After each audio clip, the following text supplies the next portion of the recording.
The third book of Moses, called Leviticus, chapter 1. And the Lord called unto Moses and spake unto him out of the tabernacle of the congregation, saying, Speak unto the children of Israel, and say unto them, If any man of you bring an offering unto the Lord, ye shall bring your offering of the cattle, even of the herd and of the flock. If his offering be a burnt sacrifice of the herd, let him offer a male without blemish. He shall offer it of his own voluntary will at the door of the tabernacle of the congregation before the Lord. And he shall put his hand upon the head of the burnt offering, and it shall be accepted for him to make atonement for him.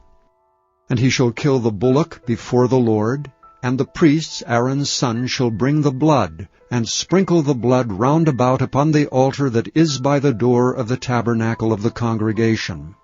And he shall flay the burnt offering, and cut it into his pieces. And the sons of Aaron the priest shall put fire upon the altar, and lay the wood in order upon the fire. And the priest Aaron's son shall lay the parts, the head and the fat, in order upon the wood that is on the fire which is upon the altar. But his inwards and his legs shall he wash in water, and the priest shall burn all on the altar to be a burnt sacrifice, and offering made by fire of a sweet savour unto the Lord. And if his offering be of the flocks, namely of the sheep or of the goats for a burnt sacrifice, he shall bring it a male without blemish, and he shall kill it on the side of the altar northward before the Lord. And the priest Aaron's son shall sprinkle his blood round about upon the altar. And he shall cut it into his pieces with his head and his fat, and the priest shall lay them in order on the wood that is on the fire which is upon the altar. But he shall wash the inwards and the legs with water, and the priest shall bring it all, and burn it upon the altar. It is a burnt sacrifice, and offering made by fire of a sweet savour unto the Lord.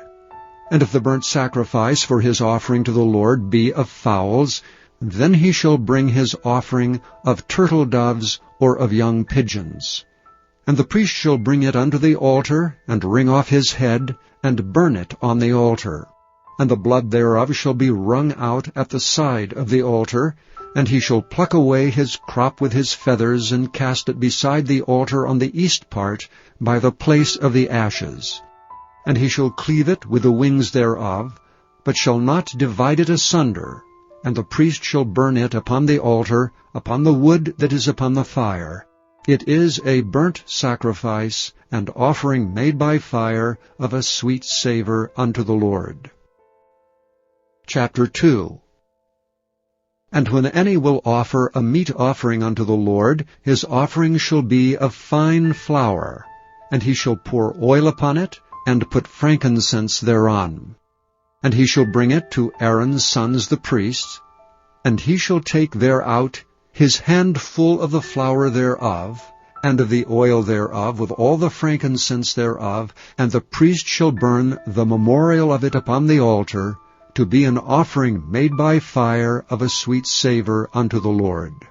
And the remnant of the meat offering shall be Aaron's and his sons'. It is a thing most holy of the offerings of the Lord made by fire.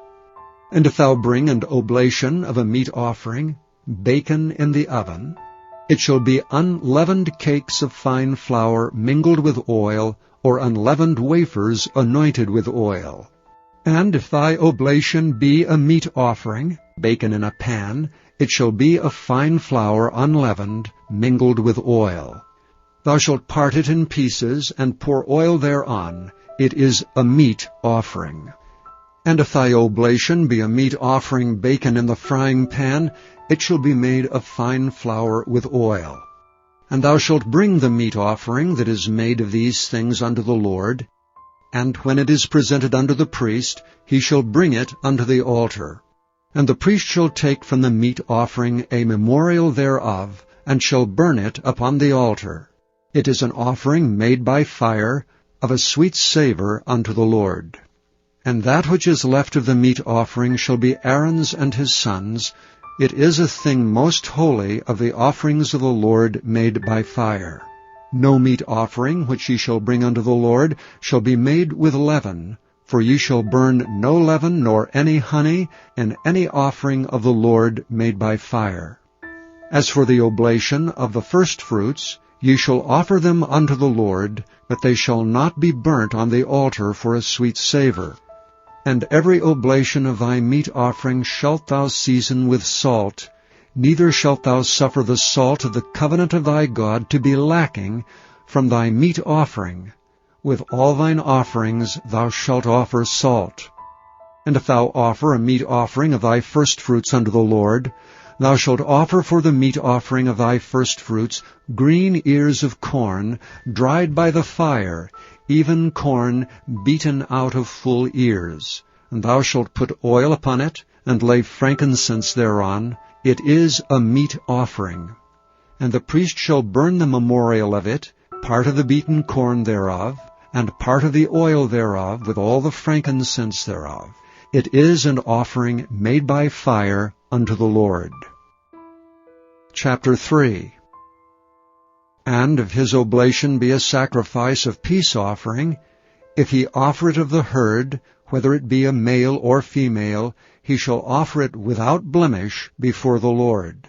And he shall lay his hand upon the head of his offering, and kill it at the door of the tabernacle of the congregation.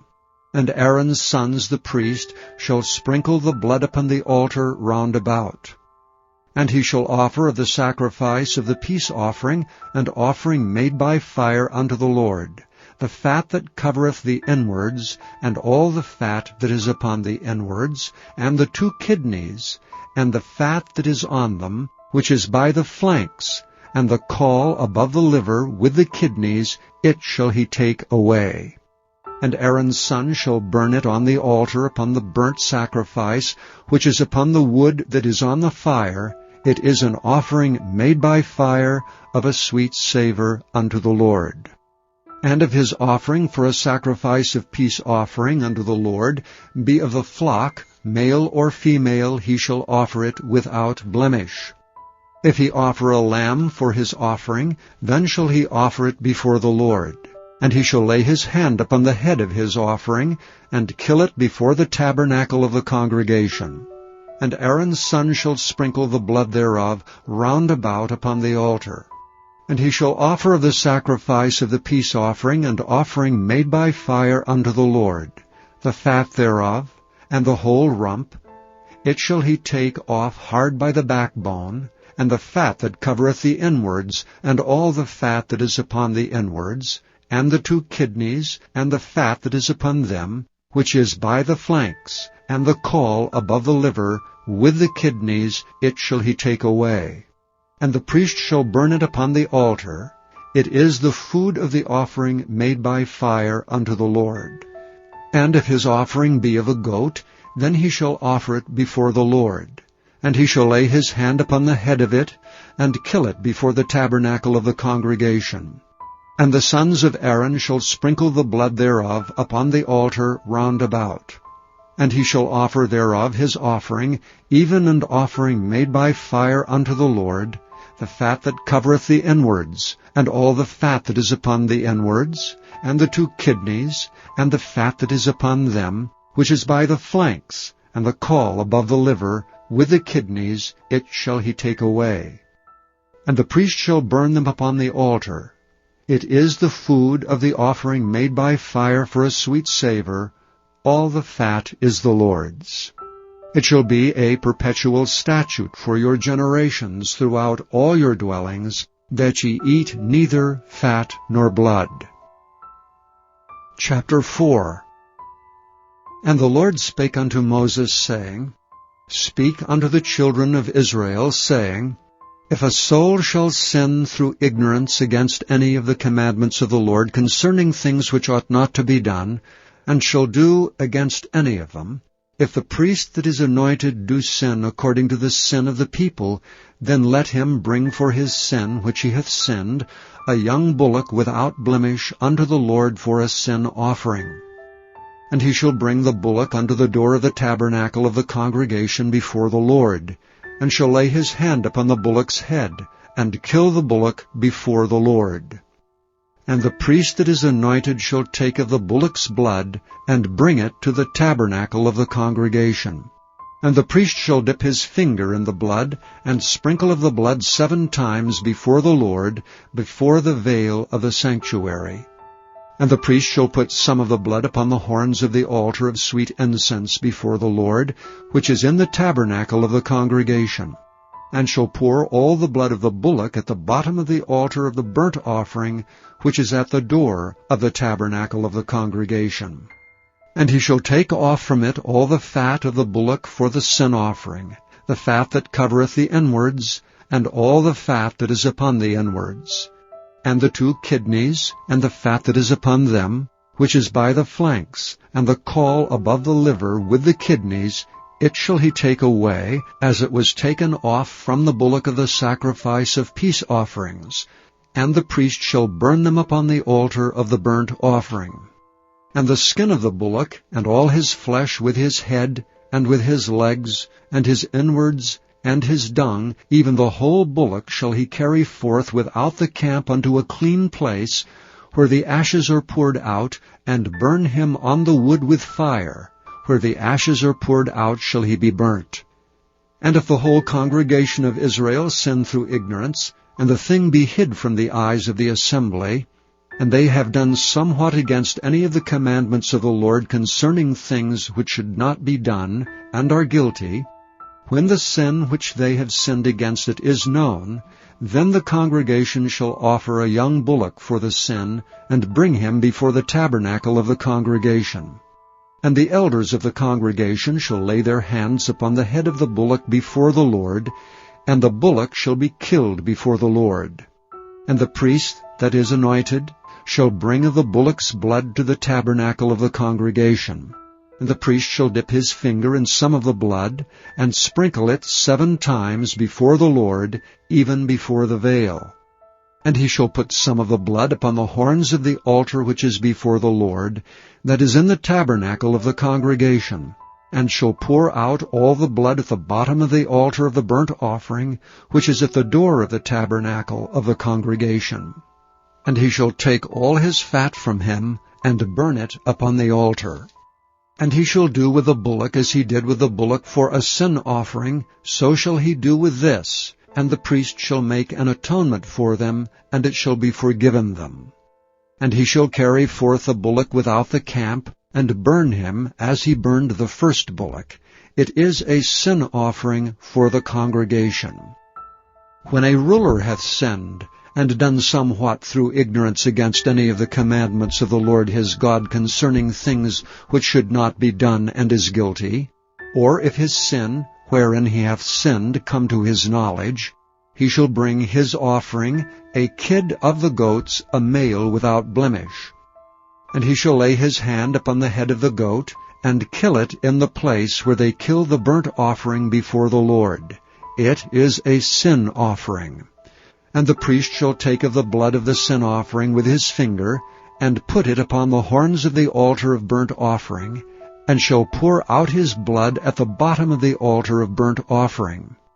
And he shall burn all his fat upon the altar, as the fat of the sacrifice of peace offerings. And the priest shall make an atonement for him, as concerning his sin, and it shall be forgiven him. And if any one of the common people sin through ignorance, while he doeth somewhat against any of the commandments of the Lord concerning things which ought not to be done, and be guilty, or if his sin which he hath sinned come to his knowledge, then he shall bring his offering, a kid of the goats, a female without blemish, for his sin which he hath sinned. And he shall lay his hand upon the head of the sin offering, and slay the sin offering in the place of the burnt offering. And the priest shall take of the blood thereof with his finger, and put it upon the horns of the altar of burnt offering, and shall pour out all the blood thereof at the bottom of the altar. And he shall take away all the fat thereof, as the fat is taken away from off the sacrifice of peace offerings, and the priest shall burn it upon the altar for a sweet savour unto the Lord. And the priest shall make an atonement for him, and it shall be forgiven him. And if he bring a lamb for a sin offering, he shall bring it a female without blemish. And he shall lay his hand upon the head of the sin offering, and slay it for a sin offering in the place where they kill the burnt offering. And the priest shall take of the blood of the sin offering with his finger, and put it upon the horns of the altar of burnt offering, and shall pour out all the blood thereof at the bottom of the altar.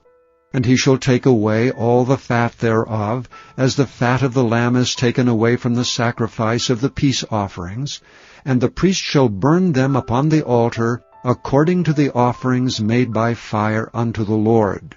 And the priest shall make an atonement for his sin that he hath committed, and it shall be forgiven him.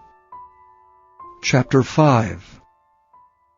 And if a soul sin, and hear the voice of swearing, and is a witness, whether he have seen or known of it, if he do not utter it, then he shall bear his iniquity. Or if a soul touch any unclean thing, whether it be a carcass of an unclean beast, or a carcass of unclean cattle, or the carcass of unclean creeping things, and if it be hidden from him, he also shall be unclean and guilty.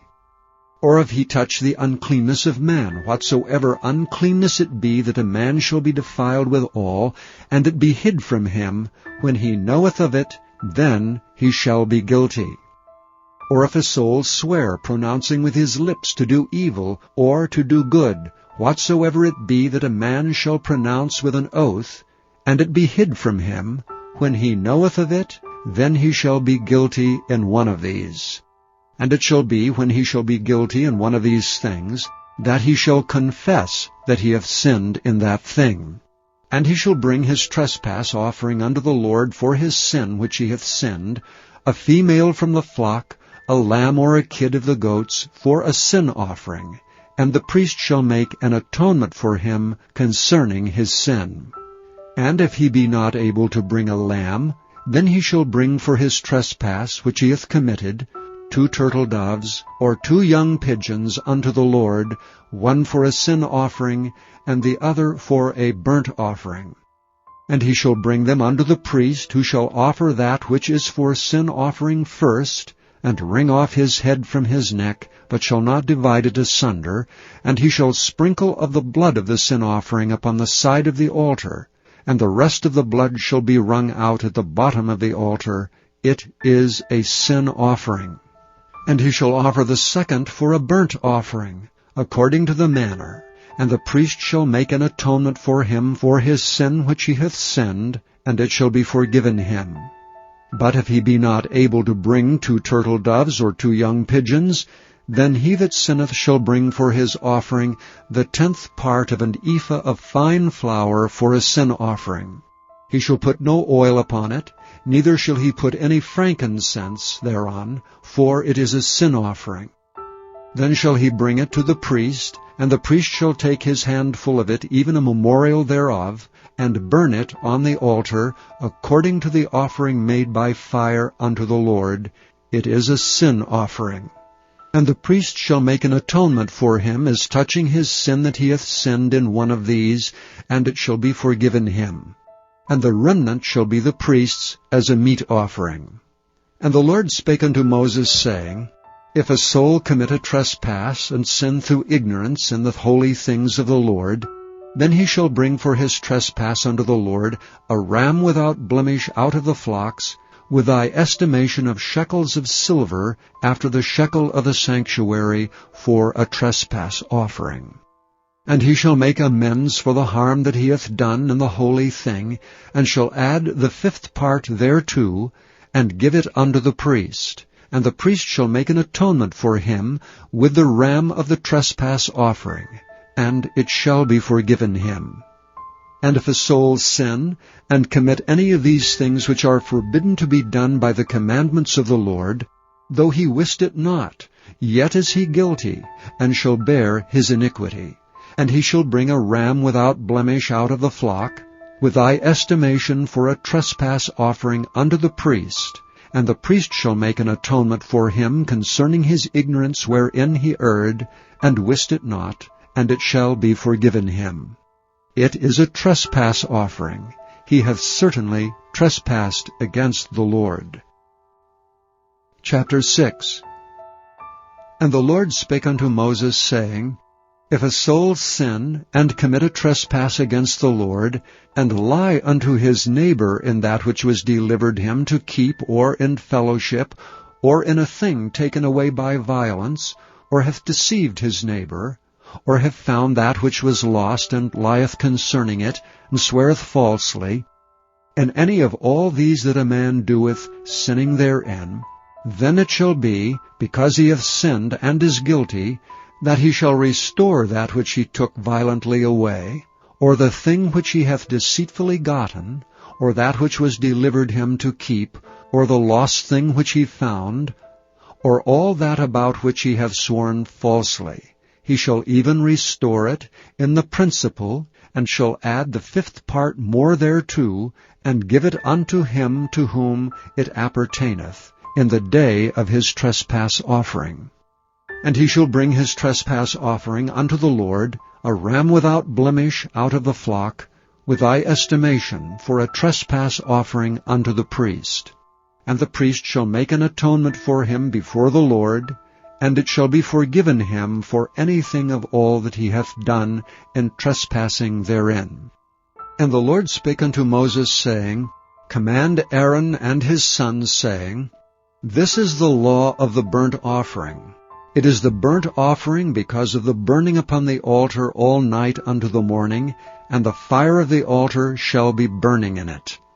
And the priest shall put on his linen garment, and his linen breeches shall he put upon his flesh, and take up the ashes which the fire hath consumed, with the burnt offering on the altar, and he shall put them beside the altar. And he shall put off his garments, and put on other garments, and carry forth the ashes without the camp unto a clean place. And the fire upon the altar shall be burning in it, it shall not be put out, and the priest shall burn wood on it every morning, and lay the burnt offering in order upon it, and he shall burn thereon the fat of the peace offerings. The fire shall ever be burning upon the altar, it shall never go out. And this is the law of the meat offering. The sons of Aaron shall offer it before the Lord before the altar. And he shall take of it his handful of the flour of the meat offering, and of the oil thereof, and all the frankincense which is upon the meat offering, and shall burn it upon the altar for a sweet savour, even the memorial of it unto the Lord. And the remainder thereof shall Aaron and his sons eat. With unleavened bread shall it be eaten in the holy place. In the court of the tabernacle of the congregation they shall eat it. It shall not be baken with leaven. I have given it unto them for their portion of my offerings made by fire. It is most holy, as is the sin offering, and as the trespass offering. All the males among the children of Aaron shall eat of it. It shall be a statute forever in your generations concerning the offerings of the Lord made by fire. Every one that toucheth them shall be holy. And the Lord spake unto Moses, saying, This is the offering of Aaron and of his sons, which they shall offer unto the Lord in the day when he is anointed, the 10th part of an ephah fine flour for a meat offering perpetual, half of it in the morning, and half thereof at night. In a pan it shall be made with oil, and when it is baken, thou shalt bring it in, and the baken pieces of the meat offering shalt thou offer for a sweet savour unto the Lord. And the priest of his sons that is anointed in his stead shall offer it. It is a statute forever unto the Lord. It shall be wholly burnt. For every meat offering for the priest shall be wholly burnt. It shall not be eaten. And the Lord spake unto Moses, saying, Speak unto Aaron and to his sons, saying, This is the law of the sin offering. In the place where the burnt offering is killed shall the sin offering be killed before the Lord. It is most holy. The priest that offereth it for sin shall eat it. In the holy place shall it be eaten, in the court of the tabernacle of the congregation. Whatsoever shall touch the flesh thereof shall be holy, And when there is sprinkled of the blood thereon upon any garment, thou shalt wash that whereon it was sprinkled in the holy place. But the earthen vessel wherein it is sodden shall be broken. And if it be sodden in a brazen pot, it shall be both scoured and rinsed in water. All the males among the priests shall eat thereof. It is most holy. And no sin offering, whereof any of the blood is brought into the tabernacle of the congregation to reconcile with all in the holy place, shall be eaten. It shall be burnt in the fire. Chapter 7. Likewise, this is the law of the trespass offering. It is most holy. In the place where they kill the burnt offering shall they kill the trespass offering, and the blood thereof shall be sprinkled round about upon the altar. And he shall offer of it all the fat thereof, the rump and the fat that covereth the inwards, and the 2 kidneys, and the fat that is on them, which is by the flanks, and the caul that is above the liver with the kidneys, it shall he take away. And the priest shall burn them upon the altar for an offering made by fire unto the Lord. It is a trespass offering. Every male among the priests shall eat thereof. It shall be eaten in the holy place. It is most holy. As the sin offering is, so is the trespass offering. There is one law for them. The priest that maketh atonement therewith shall have it. And the priest that offereth any man's burnt offering, even the priest shall have to himself the skin of the burnt offering which he hath offered. And all the meat offering that is baken in the oven, and all that is dressed in the frying pan, and in the pan shall be the priest's that offereth it. And every meat offering mingled with oil and dry shall all the sons of Aaron have, one as much as another. And this is the law of the sacrifice of peace offerings which he shall offer unto the Lord. If he offer it for a thanksgiving, then he shall offer with the sacrifice of thanksgiving unleavened cakes mingled with oil, and unleavened wafers anointed with oil, and cakes mingled with oil of fine flour fried. Besides the cakes, he shall offer for his offering leavened bread with the sacrifice of thanksgiving of his peace offerings.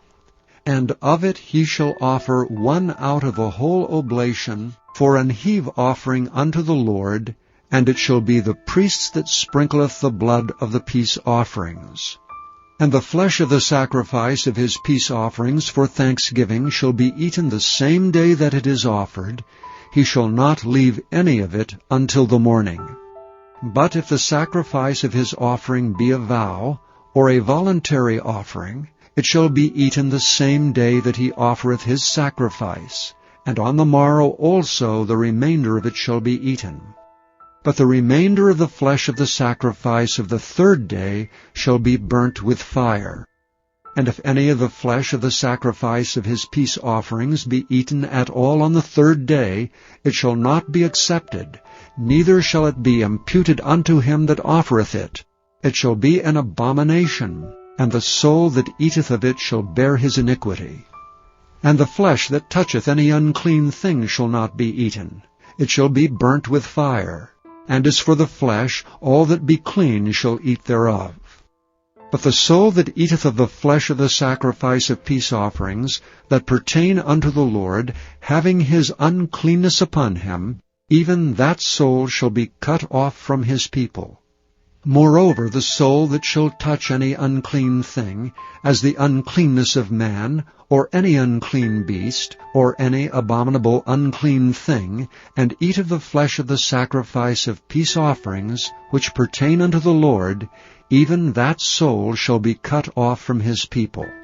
And the Lord spake unto Moses, saying, Speak unto the children of Israel, saying, Ye shall eat no manner of fat, of ox, or of sheep, or of goat, and the fat of the beast that dieth of itself, and the fat of that which is torn with beasts, may be used in any other use, but ye shall in no wise eat of it.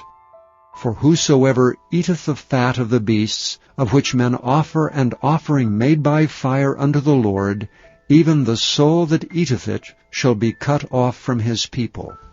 Moreover, ye shall eat no manner of blood, whether it be of fowl or of beast, in any of your dwellings.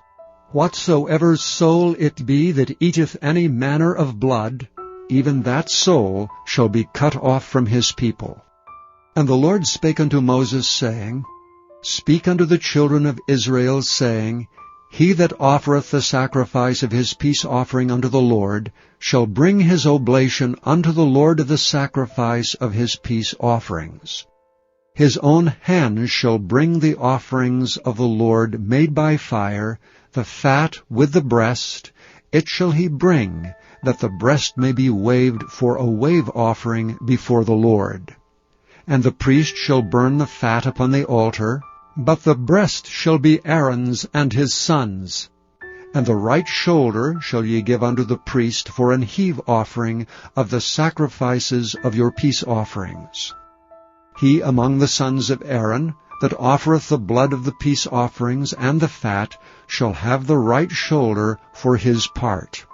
For the wave breast and the heave shoulder have I taken of the children of Israel from off the sacrifices of their peace offerings, and have given them unto Aaron the priest and unto his sons by a statute forever from among the children of Israel. This is the portion of the anointing of Aaron and of the anointing of his sons out of the offerings of the Lord made by fire, in the day when he presented them to minister unto the Lord in the priest's office, which the Lord commanded to be given them of the children of Israel in the day that he anointed them by a statute forever throughout their generations. This is the law of the burnt offering, of the meat offering, and of the sin offering, and of the trespass offering, and of the consecrations, and of the sacrifice of the peace offerings, which the Lord commanded Moses in Mount Sinai in the day that he commanded the children of Israel to offer their oblations unto the Lord in the wilderness of Sinai. Chapter 8. And the Lord spake unto Moses, saying, Take Aaron and his sons with him, and the garments and the anointing oil, and a bullock for the sin offering, and 2 rams, and a basket of unleavened bread, and gather thou all the congregation together unto the door of the tabernacle of the congregation. And Moses did as the Lord commanded him. And the assembly was gathered together unto the door of the tabernacle of the congregation. And Moses said unto the congregation, This is the thing which the Lord commandeth to be done. And Moses brought Aaron and his sons, and washed them with water. And he put upon him the coat, and girded him with the girdle, and clothed him with the robe, and put the ephod upon him. And he girded him with the curious girdle of the ephod, and bound it unto him therewith. And he put the breastplate upon him. Also he put in the breastplate the Urim and the Thummim. And he put the mitre upon his head. Also upon the mitre, even upon the forefront, did he put the golden plate, the holy crown, as the Lord commanded Moses. And Moses took the anointing oil, and anointed the tabernacle, and all that was therein, and sanctified them. And he sprinkled thereof upon the altar 7 times, and anointed the altar and all his vessels, both the laver and his foot, to sanctify them. And he poured of the anointing oil upon Aaron's head, and anointed him to sanctify him. And Moses brought Aaron's sons, and put coats upon them, and girded them with girdles, and put bonnets upon them, as the Lord commanded Moses. And he brought the bullock for the sin offering, and Aaron and his sons laid their hands upon the head of the bullock for the sin offering. And he slew it, and Moses took the blood, and put it upon the horns of the altar round about with his finger, and purified the altar, and poured the blood at the bottom of the altar, and sanctified it to make reconciliation upon it. And he took all the fat that was upon the inwards, and the caul above the liver, and the 2 kidneys in their fat, and Moses burned it upon the altar. But the bullock and his hide, his flesh, and his dung he burnt with fire without the camp, as the Lord commanded Moses. And he brought the ram for the burnt offering, and Aaron and his sons laid their hands upon the head of the ram.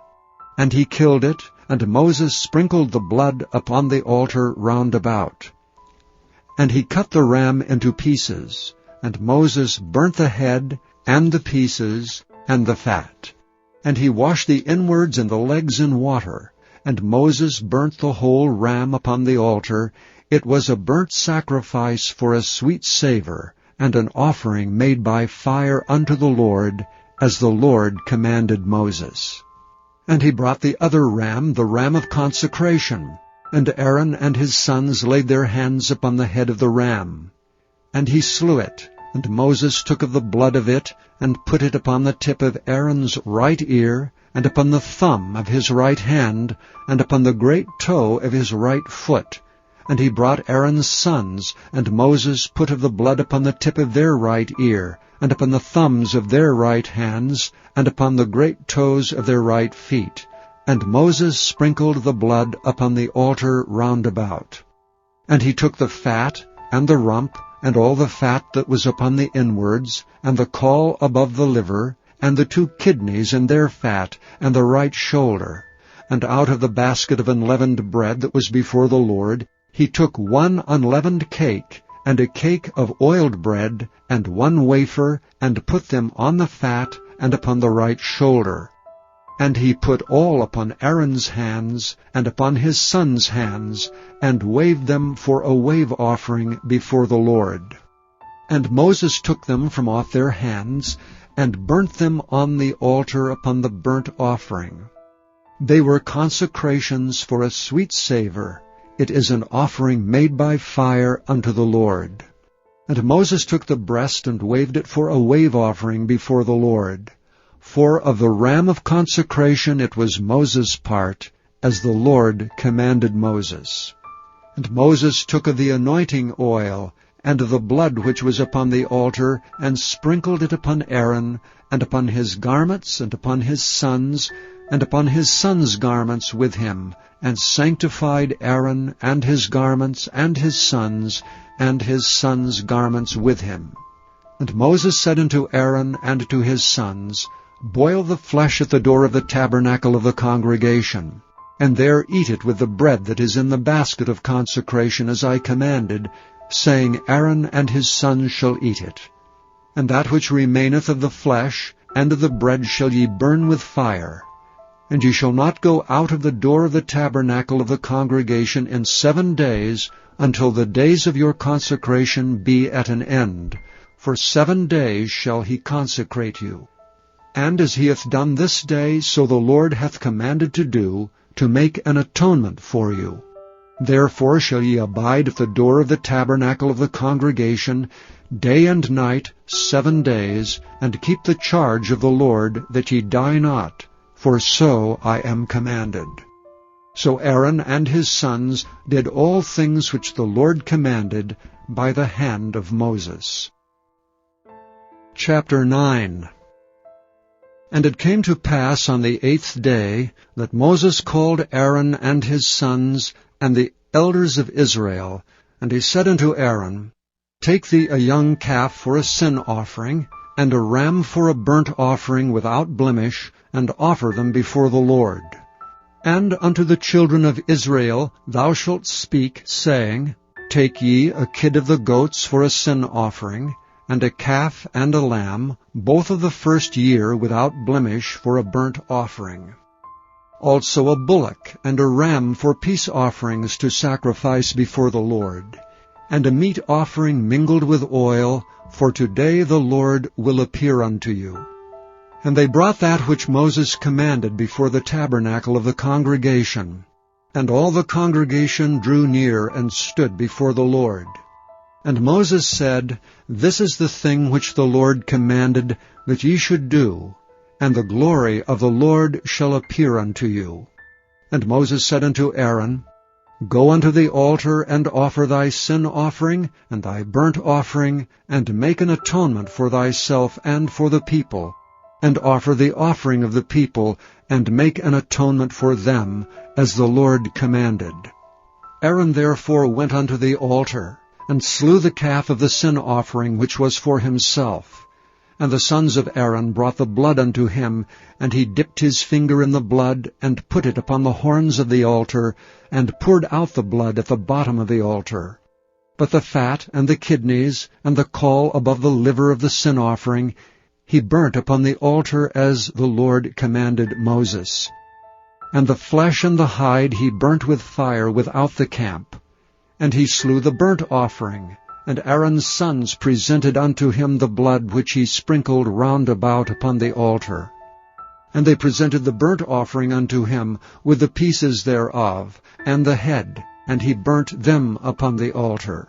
And he did wash the inwards and the legs, and burnt them upon the burnt offering on the altar.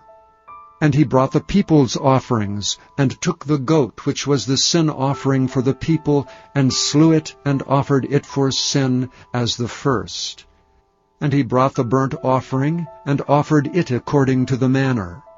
And he brought the meat offering, and took an handful thereof, and burnt it upon the altar beside the burnt sacrifice of the morning. He slew also the bullock and the ram for a sacrifice of peace offerings, which was for the people. And Aaron's sons presented unto him the blood, which he sprinkled upon the altar round about, and the fat of the bullock and of the ram, the rump and that which covereth the inwards, and the kidneys, and the caul above the liver. And they put the fat upon the breasts, and he burnt the fat upon the altar. And the breasts and the right shoulder Aaron waved for a wave offering before the Lord, as Moses commanded. And Aaron lifted up his hand toward the people, and blessed them, and came down from offering of the sin offering, and the burnt offering, and the peace offerings. And Moses and Aaron went into the tabernacle of the congregation, and came out and blessed the people, and the glory of the Lord appeared unto all the people. And there came a fire out from before the Lord, and consumed upon the altar the burnt offering and the fat, which when all the people saw, they shouted, and fell on their faces. Chapter 10. And Nadab and Abihu, the sons of Aaron, took either of them his censer, and put fire therein, and put incense thereon, and offered strange fire before the Lord, which he commanded them not. And there went out fire from the Lord, and devoured them, and they died before the Lord. Then Moses said unto Aaron, This is it that the Lord spake, saying, I will be sanctified in them that come nigh me, and before all the people I will be glorified. And Aaron held his peace. And Moses called Mishael and Elzaphan the sons of Uzziel, the uncle of Aaron, and said unto them, Come near, carry your brethren from before the sanctuary out of the camp. So they went near and carried them in their coats out of the camp, as Moses had said. And Moses said unto Aaron, and unto Eleazar, and unto Ithamar his sons, Uncover not your heads, neither rend your clothes, lest ye die, and lest wrath come upon all the people. But let your brethren, the whole house of Israel, bewail the burning which the Lord hath kindled. And ye shall not go out from the door of the tabernacle of the congregation, lest ye die, for the anointing oil of the Lord is upon you. And they did according to the word of Moses. And the Lord spake unto Aaron, saying, Do not drink wine nor strong drink, thou nor thy sons with thee, when ye go into the tabernacle of the congregation, lest ye die. It shall be a statute forever throughout your generations, and that ye may put difference between holy and unholy, and between unclean and clean. And that ye may teach the children of Israel all the statutes which the Lord hath spoken unto them by the hand of Moses. And Moses spake unto Aaron, and unto Eleazar, and unto Ithamar his sons that were left, Take the meat offering that remaineth of the offerings of the Lord made by fire, and eat it without leaven beside the altar, for it is most holy. And ye shall eat it in the holy place, because it is thy due, and thy sons' due, of the sacrifices of the Lord made by fire, for so I am commanded.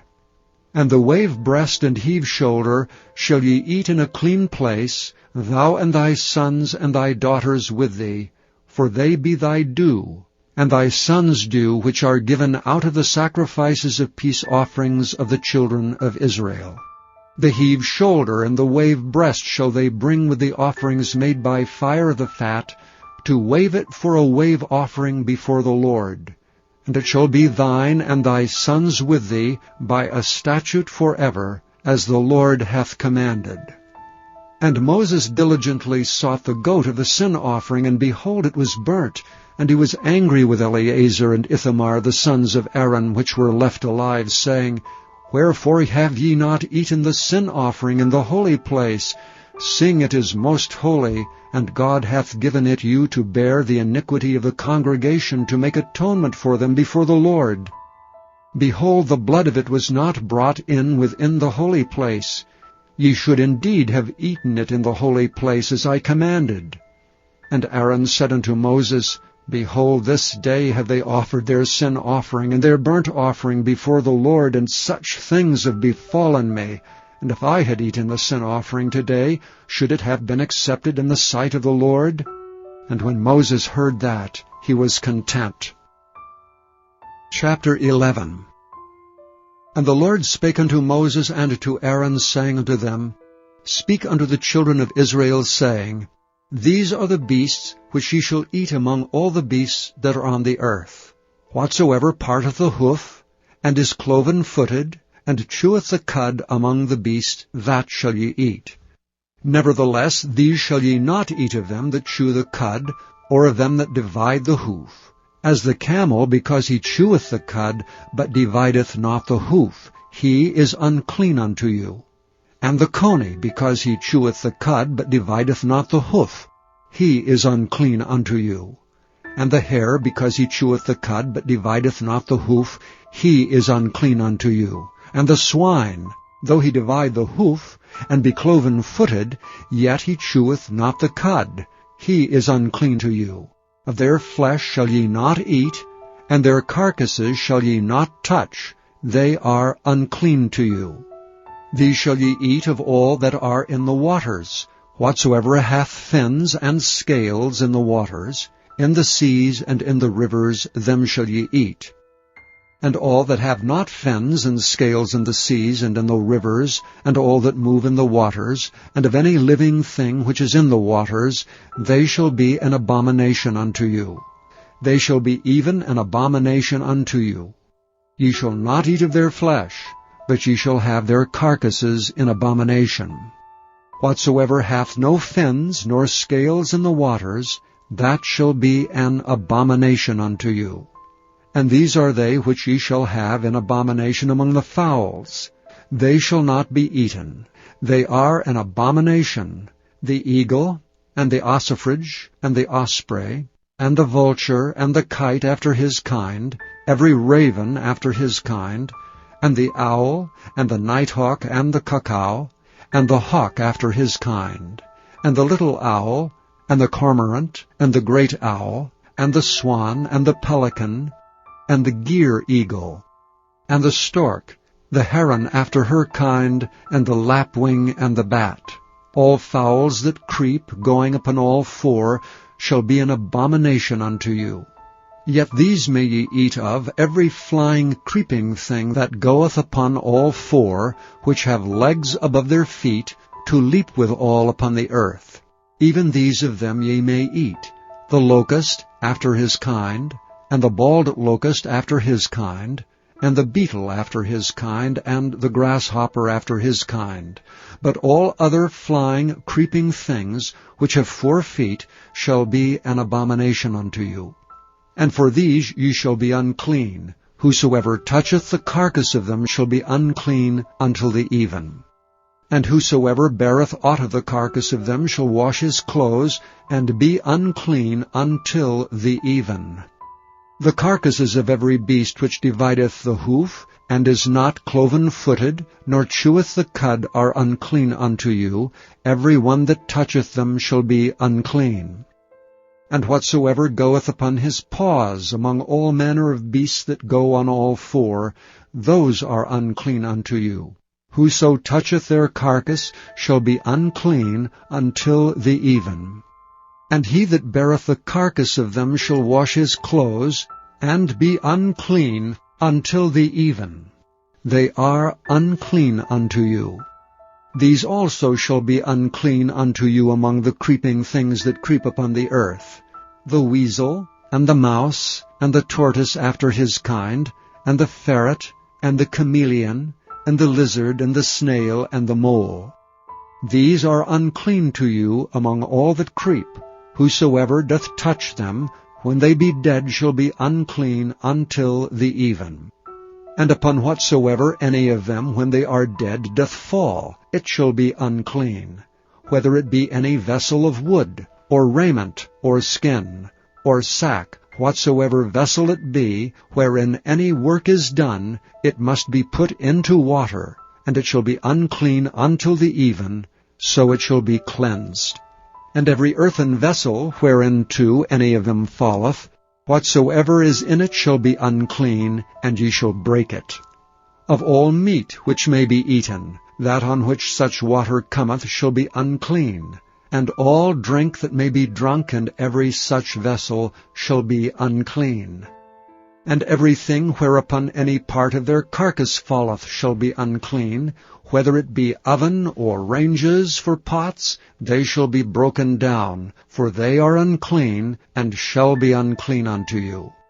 Nevertheless, a fountain or pit, wherein there is plenty of water, shall be clean, but that which toucheth their carcass shall be unclean. And if any part of their carcass fall upon any sowing seed which is to be sown, it shall be clean. But if any water be put upon the seed, and any part of their carcass fall thereon, it shall be unclean unto you.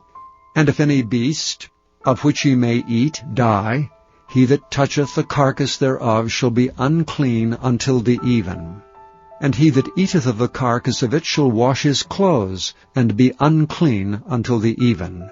He also that beareth the carcass of it shall wash his clothes, and be unclean until the even. And every creeping thing that creepeth upon the earth shall be an abomination, it shall not be eaten. Whatsoever goeth upon the belly, whatsoever goeth upon all four, or whatsoever hath more feet among all creeping things that creep upon the earth, them ye shall not eat, for they are an abomination. Ye shall not make yourselves abominable with any creeping thing that creepeth, neither shall ye make yourselves unclean with them, that ye should be defiled thereby. For I am the Lord your God. Ye shall therefore sanctify yourselves, and ye shall be holy, for I am holy. Neither shall ye defile yourselves with any manner of creeping thing that creepeth upon the earth. For I am the Lord that bringeth you up out of the land of Egypt, to be your God. Ye shall therefore be holy, for I am holy. This is the law of the beasts, and of the fowl, and of every living creature that moveth in the waters, and of every creature that creepeth upon the earth, to make a difference between the unclean and the clean, and between the beast that may be eaten, and the beast that may not be eaten. Chapter 12.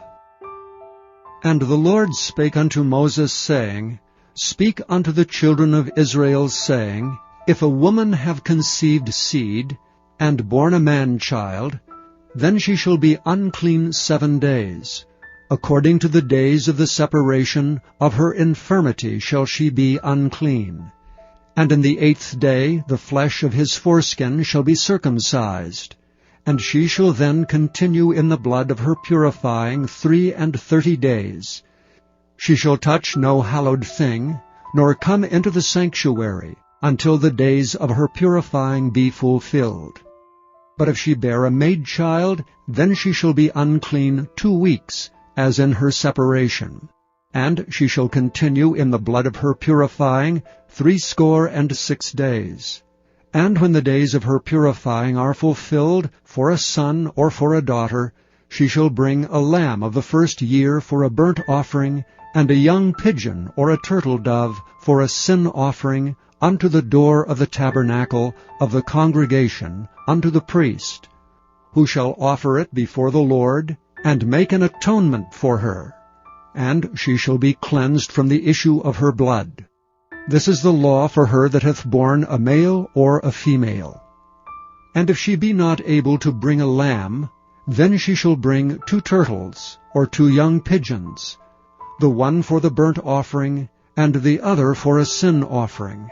And the priest shall make an atonement for her, and she shall be clean.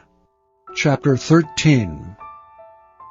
And the Lord spake unto Moses and Aaron, saying, When a man shall have in the skin of his flesh a rising, a scab, or a bright spot, and it be in the skin of his flesh like the plague of leprosy, then he shall be brought unto Aaron the priest, or unto one of his sons the priests, and the priest shall look on the plague in the skin of the flesh. And when the hair in the plague is turned white, and the plague in sight be deeper than the skin of his flesh, it is a plague of leprosy, and the priest shall look on him and pronounce him unclean. If the bright spot be white in the skin of his flesh, and in sight be not deeper than the skin, and the hair thereof be not turned white, then the priest shall shut up him that hath the plague 7 days. And the priest shall look on him the 7th day, and behold, if the plague in his sight be at a stay, and the plague spread not in the skin, then the priest shall shut him up 7 days more. And the priest shall look on him again the 7th day, and behold, if the plague be somewhat dark, and the plague spread not in the skin, the priest shall pronounce him clean. It is but a scab, and he shall wash his clothes, and be clean. But if the scab spread much abroad in the skin, after that he hath been seen of the priest for his cleansing, he shall be seen of the priest again. And if the priest see that, behold, the scab spreadeth in the skin, then the priest shall pronounce him unclean. It is a leprosy. When the plague of leprosy is in a man, he shall be brought unto the priest. And the priest shall see him, and behold, if the rising be white in the skin, and it have turned the hair white, and there be quick raw flesh in the rising, it is an old leprosy in the skin of his flesh, and the priest shall pronounce him unclean, and shall not shut him up, for he is unclean. And if a leprosy break out abroad in the skin, and the leprosy cover all the skin of him that hath the plague, from his head even to his foot, wheresoever the priest looketh, then the priest shall consider, and behold, if the leprosy have covered all his flesh, he shall pronounce him clean that hath the plague. It is all turned white, he is clean. But when raw flesh appeareth in him, he shall be unclean, and the priest shall see the raw flesh, and pronounce him to be unclean. For the raw flesh is unclean, it is a leprosy. Or if the raw flesh turn again, and be changed unto white, he shall come unto the priest. And the priest shall see him, and behold, if the plague be turned into white, then the priest shall pronounce him clean that hath the plague. He is clean. The flesh also, in which even in the skin thereof was a boil, and is healed, and in the place of the boil there be a white rising, or a bright spot, white and somewhat reddish, and it be showed to the priest, and if when the priest seeth it, behold, it be in sight lower than the skin, and the hair thereof be turned white, the priest shall pronounce him unclean. It is a plague of leprosy broken out of the boil. But if the priest look on it, and behold, there be no white hairs therein, and if it be not lower than the skin, but be somewhat dark, then the priest shall shut him up 7 days. And if it spread much abroad in the skin, then the priest shall pronounce him unclean. It is a plague. But if the bright spots stay in his place, and spread not, it is a burning boil, and the priest shall pronounce him clean. Or if there be any flesh in the skin, whereof there is a hot burning, and the quick flesh that burneth have a white bright spot, somewhat reddish or white, then the priest shall look upon it. And behold, if the hair in the bright spot be turned white, And if it be in sight deeper than the skin, it is a leprosy broken out of the burning. Wherefore the priest shall pronounce him unclean. It is the plague of leprosy. But if the priest look on it, and behold, there be no white hair in the bright spot, and it be no lower than the other's skin, but be somewhat dark, then the priest shall shut him up 7 days. And the priest shall look upon him the 7th day, and if it be spread much abroad in the skin, then the priest shall pronounce him unclean. It is the plague of leprosy. And if the bright spot stay in his place, and spread not in the skin, but it be somewhat dark, it is a rising of the burning, and the priest shall pronounce him clean, for it is an inflammation of the burning. If a man or woman have a plague upon the head, or the beard, then the priest shall see the plague, and behold, if it be in sight deeper than the skin, and there be in it a yellow thin hair, then the priest shall pronounce him unclean. It is a dry scall, even a leprosy upon the head or beard. And if the priest look on the plague of the scall, and behold, it be not in sight deeper than the skin, and that there is no black hair in it, then the priest shall shut him up that hath a plague of the scall 7 days. And in the 7th day the priest shall look on the plague, and behold, if the scall spread not, and there be in it no yellow hair, and the scall be not in sight deeper than the skin, he shall be shaven, but the scall shall he not shave.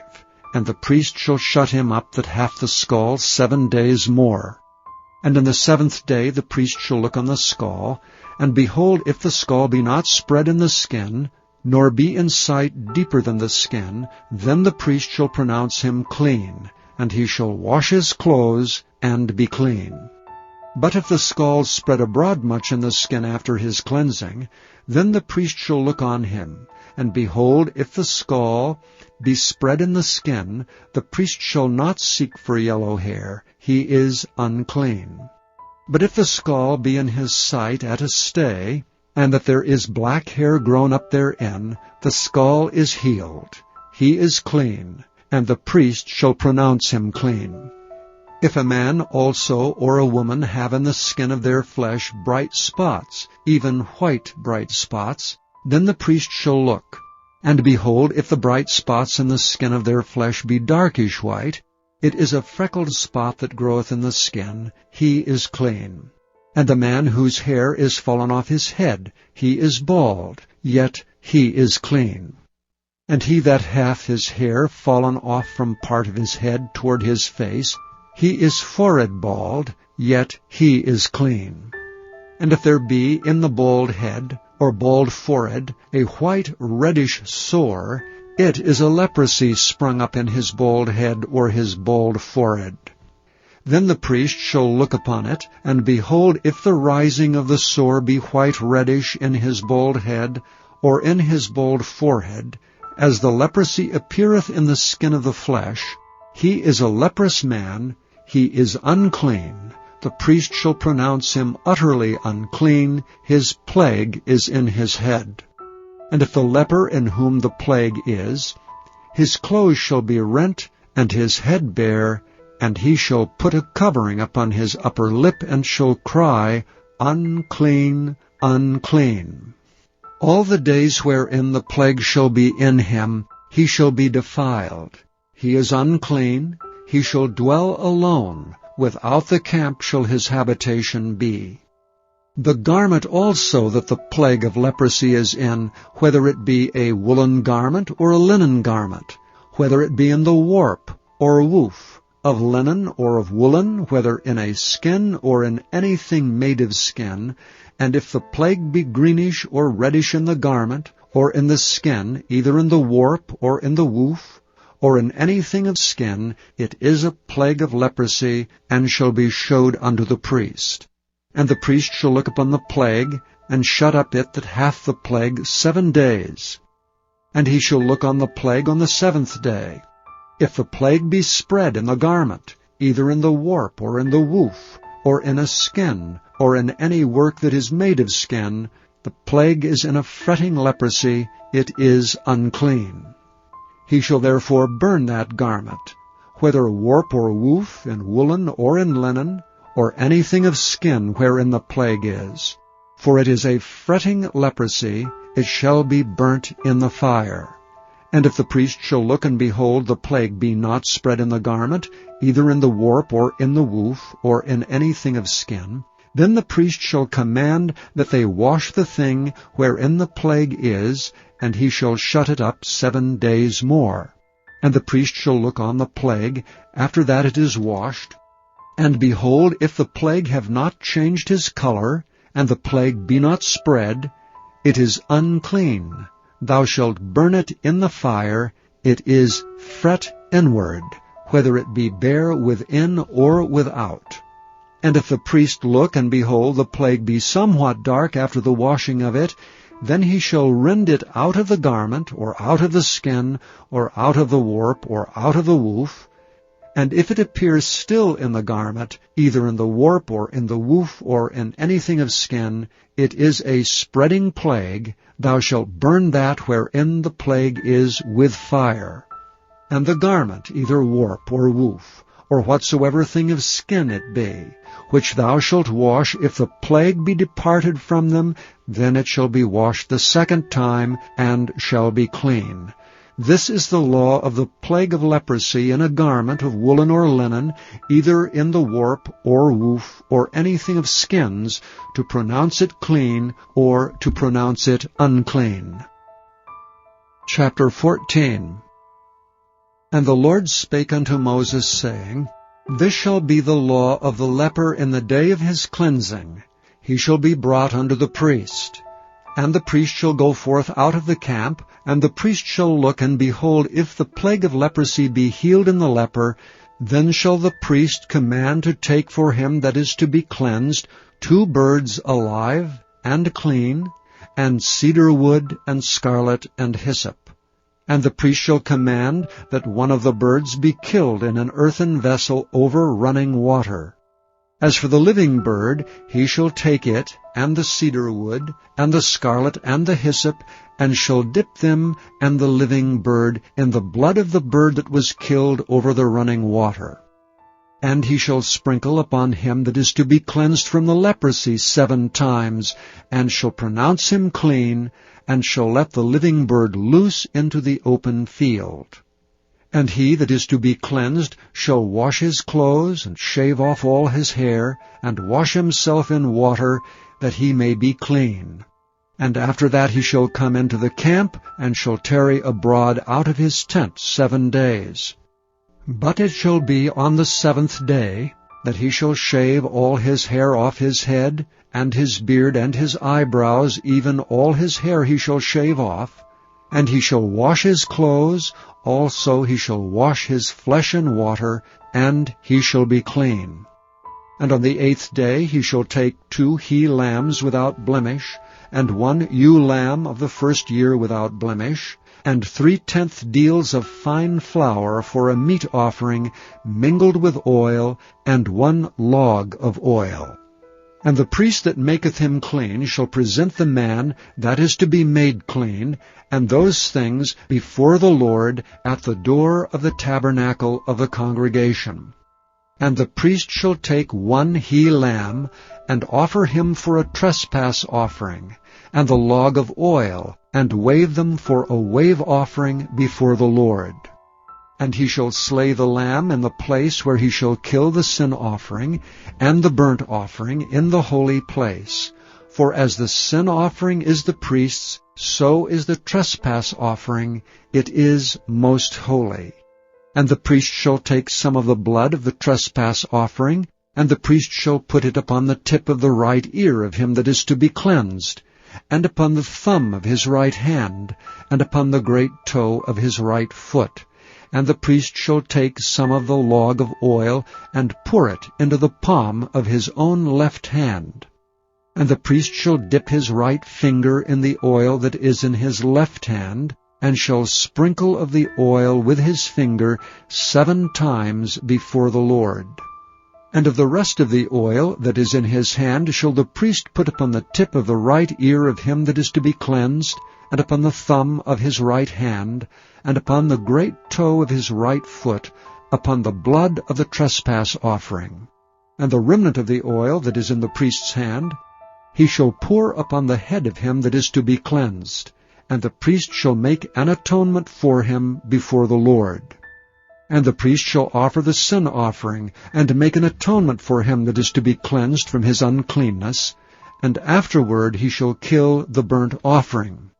And the priest shall offer the burnt offering and the meat offering upon the altar, and the priest shall make an atonement for him, and he shall be clean. And if he be poor, and cannot get so much, then he shall take 1 lamb for a trespass offering to be waved, to make an atonement for him, and 1/10 deal of fine flour mingled with oil for a meat offering, and a log of oil, and 2 turtle doves or 2 young pigeons, such as he is able to get, and the one shall be a sin offering, and the other a burnt offering. And he shall bring them on the 8th day for his cleansing unto the priest, unto the door of the tabernacle of the congregation before the Lord. And the priest shall take the lamb of the trespass offering and the log of oil, and the priest shall wave them for a wave offering before the Lord. And he shall kill the lamb of the trespass offering, and the priest shall take some of the blood of the trespass offering, and put it upon the tip of the right ear of him that is to be cleansed, and upon the thumb of his right hand, and upon the great toe of his right foot. And the priest shall pour of the oil into the palm of his own left hand, and the priest shall sprinkle with his right finger some of the oil that is in his left hand 7 times before the Lord. And the priest shall put of the oil that is in his hand upon the tip of the right ear of him that is to be cleansed, and upon the thumb of his right hand, and upon the great toe of his right foot, upon the place of the blood of the trespass offering. And the rest of the oil that is in the priest's hand he shall put upon the head of him that is to be cleansed, to make an atonement for him before the Lord. And he shall offer the one of the turtle doves, or of the young pigeons, such as he can get, even such as he is able to get, the one for a sin offering, and the other for a burnt offering, with the meat offering. And the priest shall make an atonement for him that is to be cleansed before the Lord. This is the law of him in whom is the plague of leprosy, whose hand is not able to get that which pertaineth to his cleansing. And the Lord spake unto Moses and unto Aaron, saying, When ye come into the land of Canaan, which I give to you for a possession, and I put the plague of leprosy in a house of the land of your possession, and he that owneth the house shall come and tell the priest, saying, It seemeth to me there is as it were a plague in the house, then the priest shall command that they empty the house before the priest go into it to see the plague, that all that is in the house be not made unclean, and afterward the priest shall go in to see the house.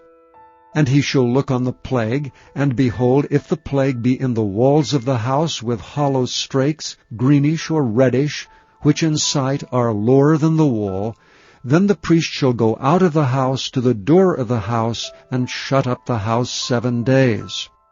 And the priest shall come again the 7th day, and shall look, and behold, if the plague be spread in the walls of the house, then the priest shall command that they take away the stones in which the plague is, and they shall cast them into an unclean place without the city.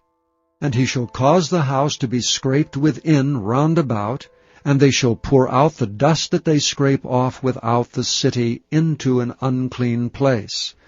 And they shall take other stones, and put them in the place of those stones. And he shall take other mortar, and shall plaster the house.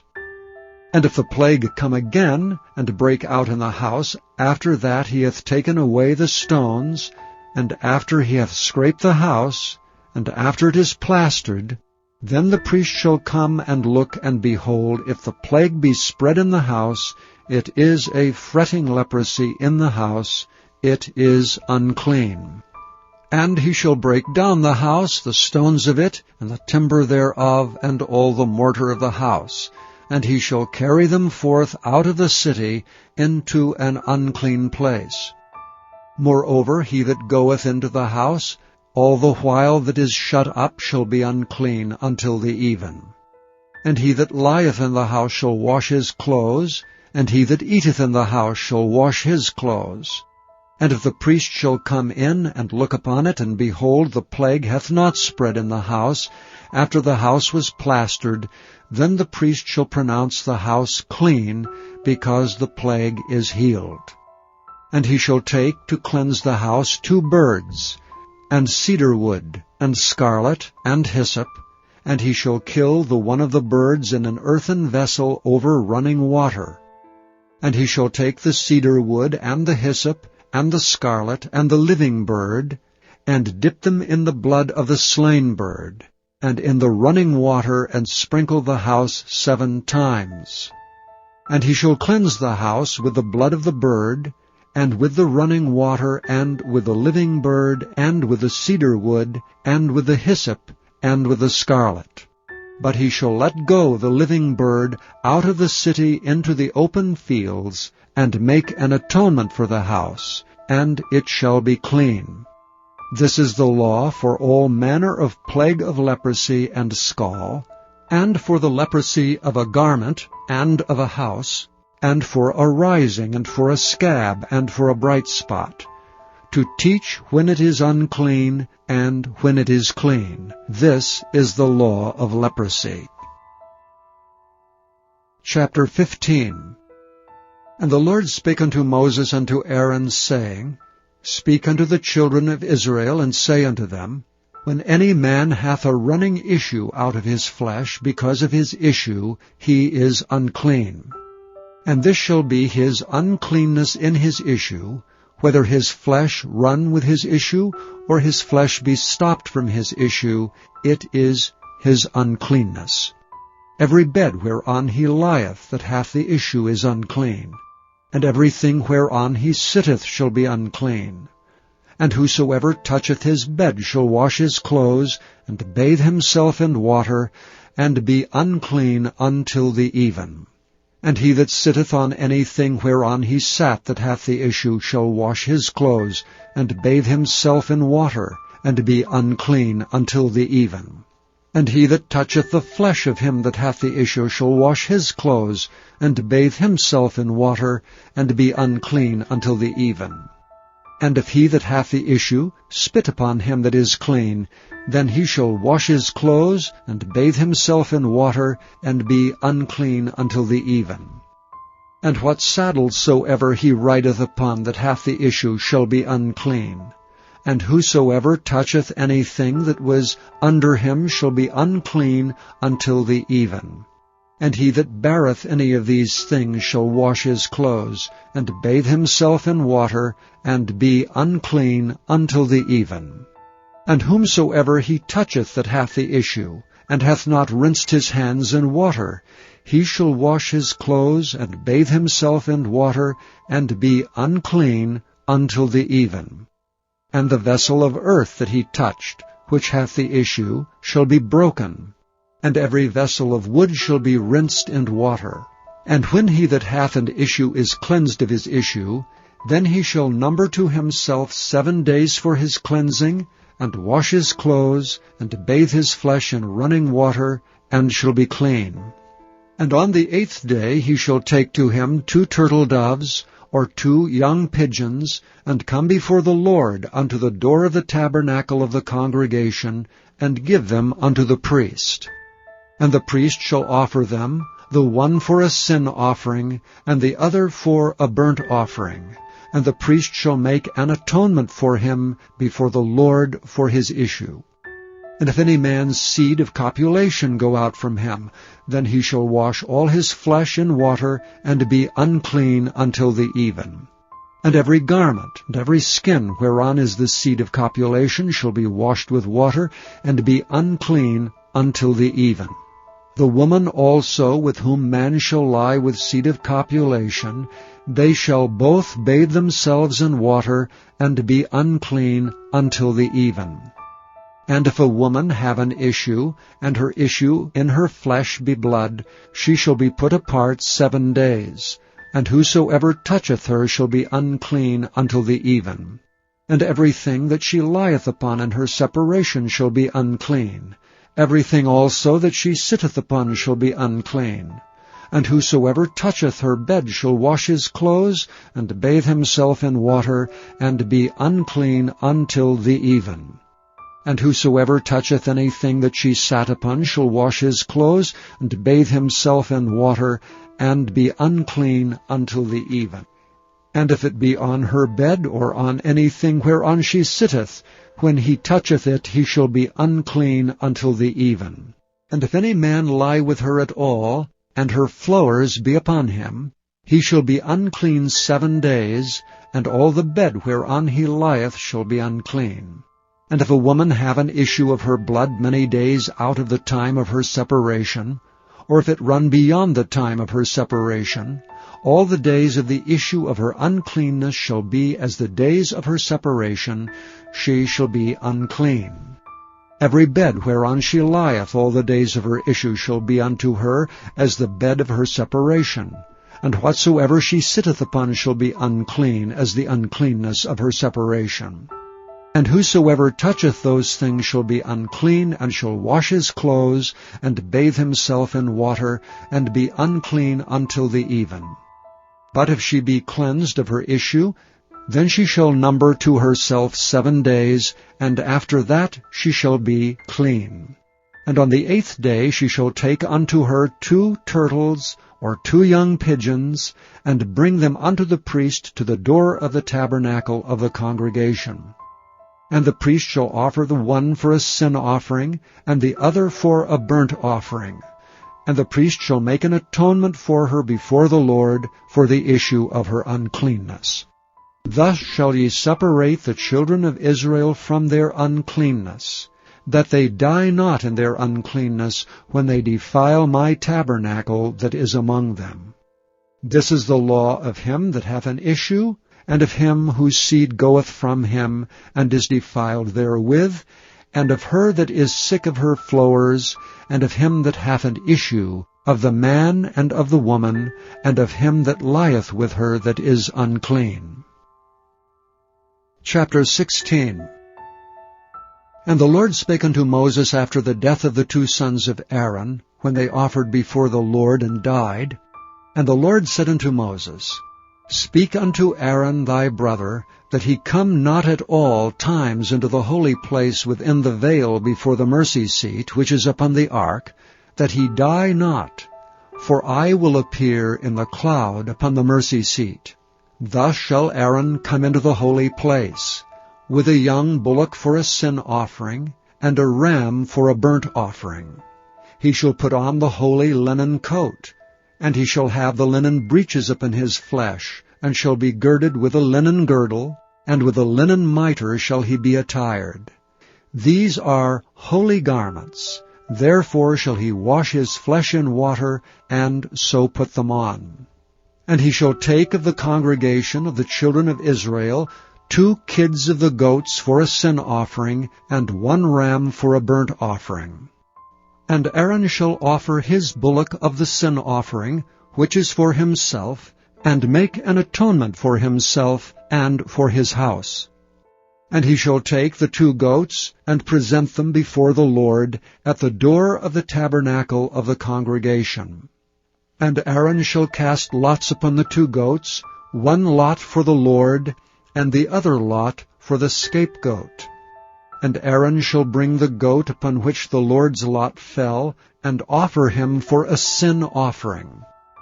But the goat on which the lot fell to be the scapegoat shall be presented alive before the Lord, to make an atonement with him, and to let him go for a scapegoat into the wilderness. And Aaron shall bring the bullock of the sin offering, which is for himself, and shall make an atonement for himself and for his house, and shall kill the bullock of the sin offering which is for himself. And he shall take a censer full of burning coals of fire from off the altar before the Lord, and his hands full of sweet incense beaten small, and bring it within the veil. And he shall put the incense upon the fire before the Lord, that the cloud of the incense may cover the mercy seat that is upon the testimony, that he die not. And he shall take of the blood of the bullock, and sprinkle it with his finger upon the mercy seat eastward, and before the mercy seat shall he sprinkle of the blood with his finger 7 times. Then shall he kill the goat of the sin offering that is for the people, and bring his blood within the veil, and do with that blood as he did with the blood of the bullock, and sprinkle it upon the mercy seat, and before the mercy seat. And he shall make an atonement for the holy place, because of the uncleanness of the children of Israel, and because of their transgressions and all their sins, and so shall he do for the tabernacle of the congregation that remaineth among them in the midst of their uncleanness. And there shall be no man in the tabernacle of the congregation when he goeth in to make an atonement in the holy place, until he come out and have made an atonement for himself, and for his household, and for all the congregation of Israel. And he shall go out unto the altar that is before the Lord, and make an atonement for it, and shall take of the blood of the bullock and of the blood of the goat, and put it upon the horns of the altar round about. And he shall sprinkle of the blood upon it with his finger 7 times, and cleanse it, and hallow it from the uncleanness of the children of Israel. And when he hath made an end of reconciling the holy place, and the tabernacle of the congregation, and the altar, he shall bring the live goat. And Aaron shall lay both his hands upon the head of the live goat, and confess over him all the iniquities of the children of Israel, and all their transgressions and all their sins, putting them upon the head of the goat, and shall send him away by the hand of a fit man into the wilderness. And the goat shall bear upon him all their iniquities unto a land not inhabited, and he shall let go the goat in the wilderness. And Aaron shall come into the tabernacle of the congregation, and shall put off the linen garments which he put on when he went into the holy place, and shall leave them there. And he shall wash his flesh with water in the holy place, and put on his garments, and come forth, and offer his burnt offering and the burnt offering of the people, and make an atonement for himself and for the people. And the fat of the sin offering shall he burn upon the altar. And he that let go the goat for the scapegoat shall wash his clothes, and bathe his flesh in water, and afterward come into the camp. And the bullock for the sin offering, and the goat for the sin offering whose blood was brought in to make atonement for the holy place, shall one carry forth without the camp, and they shall burn in the fire their skins and their flesh and their dung. And he that burneth them shall wash his clothes, and bathe his flesh in water, and afterward he shall come into the camp. And this shall be a statute forever unto you, that in the 7th month, on the 10th day of the month, ye shall afflict your souls, and do no work at all, whether it be one of your own country, or a stranger that sojourneth among you. For on that day shall the priest make an atonement for you, to cleanse you, that ye may be clean from all your sins before the Lord. It shall be a Sabbath of rest unto you, and ye shall afflict your souls by a statute forever. And the priest, whom he shall anoint, and whom he shall consecrate to minister in the priest's office in his father's stead, shall make the atonement, and shall put on linen clothes, even the holy garments. And he shall make an atonement for the holy sanctuary, and he shall make an atonement for the tabernacle of the congregation, and for the altar, and he shall make an atonement for the priests, and for all the people of the congregation. And this shall be an everlasting statute unto you, to make an atonement for the children of Israel and all their sins once a year. And he did as the Lord commanded Moses. Chapter 17. And the Lord spake unto Moses, saying, Speak unto Aaron, and unto his sons, and unto all the children of Israel, and say unto them, This is the thing which the Lord hath commanded, saying, What man soever there be of the house of Israel that killeth an ox, or lamb, or goat in the camp, or that killeth it out of the camp, and bringeth it not unto the door of the tabernacle of the congregation, to offer an offering unto the Lord before the tabernacle of the Lord, blood shall be imputed unto that man. He hath shed blood, and that man shall be cut off from among his people. To the end that the children of Israel may bring their sacrifices which they offer in the open field, even that they may bring them unto the Lord, unto the door of the tabernacle of the congregation, unto the priest, and offer them for peace offerings unto the Lord. And the priest shall sprinkle the blood upon the altar of the Lord at the door of the tabernacle of the congregation, and burn the fat for a sweet savor unto the Lord. And they shall no more offer their sacrifices unto devils, after whom they have gone a-whoring. This shall be a statute forever unto them, throughout their generations. And thou shalt say unto them, Whatsoever man there be of the house of Israel, or of the strangers which sojourn among you, that offereth a burnt offering or sacrifice, and bringeth it not unto the door of the tabernacle of the congregation to offer it unto the Lord, even that man shall be cut off from among his people. And whatsoever man there be of the house of Israel, or of the strangers that sojourn among you, that eateth any manner of blood, I will even set my face against that soul that eateth blood, and will cut him off from among his people. For the life of the flesh is in the blood, and I have given it to you upon the altar, to make an atonement for your souls, for it is the blood that maketh an atonement for the soul. Therefore I said unto the children of Israel, No soul of you shall eat blood, neither shall any stranger that sojourneth among you eat blood. And whatsoever man there be of the children of Israel, or of the strangers that sojourn among you, which hunteth and catcheth any beast or fowl that may be eaten, he shall even pour out the blood thereof, and cover it with dust. For it is the life of all flesh, the blood of it is for the life thereof. Therefore I said unto the children of Israel, Ye shall eat the blood of no manner of flesh, for the life of all flesh is the blood thereof. Whosoever eateth it shall be cut off. And every soul that eateth that which died of itself, or that which was torn with beasts, whether it be one of your own country or a stranger, he shall both wash his clothes, and bathe himself in water, and be unclean until the even. Then shall he be clean. But if he wash them not, nor bathe his flesh, then he shall bear his iniquity. Chapter 18. And the Lord spake unto Moses, saying, Speak unto the children of Israel, and say unto them, I am the Lord your God. After the doings of the land of Egypt, wherein ye dwelt, shall ye not do. And after the doings of the land of Canaan, whither I bring you, shall ye not do.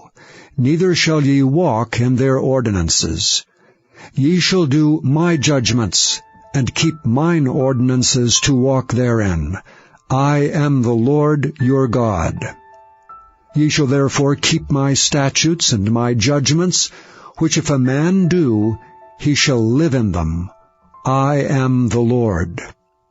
None of you shall approach to any that is near of kin to him, to uncover their nakedness. I am the Lord. The nakedness of thy father, or the nakedness of thy mother, shalt thou not uncover. She is thy mother, thou shalt not uncover her nakedness. The nakedness of thy father's wife shalt thou not uncover, it is thy father's nakedness. The nakedness of thy sister, the daughter of thy father, or daughter of thy mother, whether she be born at home or born abroad, even their nakedness thou shalt not uncover. The nakedness of thy son's daughter, or of thy daughter's daughter, even their nakedness thou shalt not uncover. for theirs is thine own nakedness. The nakedness of thy father's wife's daughter, begotten of thy father, she is thy sister. Thou shalt not uncover her nakedness. Thou shalt not uncover the nakedness of thy father's sister. She is thy father's near kinswoman. Thou shalt not uncover the nakedness of thy mother's sister, for she is thy mother's near kinswoman. Thou shalt not uncover the nakedness of thy father's brother. Thou shalt not approach to his wife. She is thine aunt. Thou shalt not uncover the nakedness of thy daughter-in-law. She is thy son's wife. Thou shalt not uncover her nakedness. Thou shalt not uncover the nakedness of thy brother's wife. It is thy brother's nakedness. Thou shalt not uncover the nakedness of a woman and her daughter. Neither shalt thou take her son's daughter or her daughter's daughter to uncover her nakedness, for they are her near kinswomen. It is wickedness. Neither shalt thou take a wife to her sister to vex her, to uncover her nakedness beside the other in her lifetime. Also thou shalt not approach unto a woman to uncover her nakedness, as long as she is put apart for her uncleanness. Moreover, thou shalt not lie carnally with thy neighbor's wife, to defile thyself with her. And thou shalt not let any of thy seed pass through the fire to Molech, neither shalt thou profane the name of thy God. I am the Lord. Thou shalt not lie with mankind, as with womankind. It is abomination. Neither shalt thou lie with any beast to defile thyself therewith. Neither shall any woman stand before a beast to lie down thereto. It is confusion. Defile not ye yourselves in any of these things, for in all these the nations are defiled which I cast out before you, and the land is defiled. Therefore I do visit the iniquity thereof upon it, and the land itself vomiteth out her inhabitants. Ye shall therefore keep my statutes and my judgments, and shall not commit any of these abominations, neither any of your own nation, nor any stranger that sojourneth among you. For all these abominations have the men of the land done, which were before you, and the land is defiled. That the land spew not you out also when ye defile it, as it spewed out the nations that were before you. For whosoever shall commit any of these abominations, even the souls that commit them shall be cut off from among their people.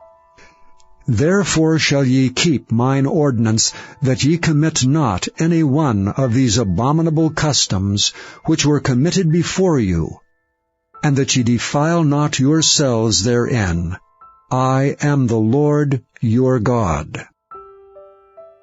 Chapter 19. And the Lord spake unto Moses, saying, Speak unto all the congregation of the children of Israel, and say unto them, Ye shall be holy, for I, the Lord your God, am holy. Ye shall fear every man his mother and his father, and keep my Sabbaths. I am the Lord your God. Turn ye not unto idols, nor make to yourselves molten gods. I am the Lord your God. And if ye offer a sacrifice of peace offerings unto the Lord, ye shall offer it at your own will. It shall be eaten the same day ye offer it, and on the morrow, if aught remain until the third day, it shall be burnt in the fire. And if it be eaten at all on the third day, it is abominable. It shall not be accepted. Therefore every one that eateth it shall bear his iniquity, because he hath profaned the hallowed thing of the Lord, and that soul shall be cut off from among his people. And when ye reap the harvest of your land, thou shalt not wholly reap the corners of thy field, neither shalt thou gather the gleanings of thy harvest. And thou shalt not glean thy vineyard, neither shalt thou gather every grape of thy vineyard. Thou shalt leave them for the poor and stranger. I am the Lord your God. Ye shall not steal, neither deal falsely, neither lie one to another. And ye shall not swear by my name falsely, neither shalt thou profane the name of thy God. I am the Lord. Thou shalt not defraud thy neighbor, neither rob him. The wages of him that is hired shall not abide with thee all night until the morning. Thou shalt not curse the deaf, nor put a stumbling block before the blind, but shalt fear the Lord thy God. I am the Lord. Ye shall do no unrighteousness in judgment. Thou shalt not respect the person of the poor, nor honor the person of the mighty, but in righteousness shalt thou judge thy neighbor. Thou shalt not go up and down as a talebearer among thy people, neither shalt thou stand against the blood of thy neighbor. I am the Lord. Thou shalt not hate thy brother in thine heart. Thou shalt in any wise rebuke thy neighbor, and not suffer sin upon him. Thou shalt not avenge nor bear any grudge against the children of thy people, but thou shalt love thy neighbor as thyself. I am the Lord. Ye shall keep my statutes. Thou shalt not let thy cattle gender with a diverse kind. Thou shalt not sow thy field with mingled seed. Neither shall a garment mingled of linen and woolen come upon thee. And whosoever lieth carnally with a woman, that is a bondmaid betrothed to an husband, and not at all redeemed, nor freedom given her, she shall be scourged. They shall not be put to death, because she was not free. And he shall bring his trespass offering unto the Lord, unto the door of the tabernacle of the congregation, even a ram for a trespass offering. And the priest shall make an atonement for him with the ram of the trespass offering before the Lord for his sin which he hath done, and the sin which he hath done shall be forgiven him. And when ye shall come into the land, and shall have planted all manner of trees for food, then ye shall count the fruit thereof as uncircumcised. 3 years shall it be as uncircumcised unto you. It shall not be eaten of. But in the 4th year all the fruit thereof shall be holy to praise the Lord withal. And in the 5th year shall ye eat of the fruit thereof, that it may yield unto you the increase thereof.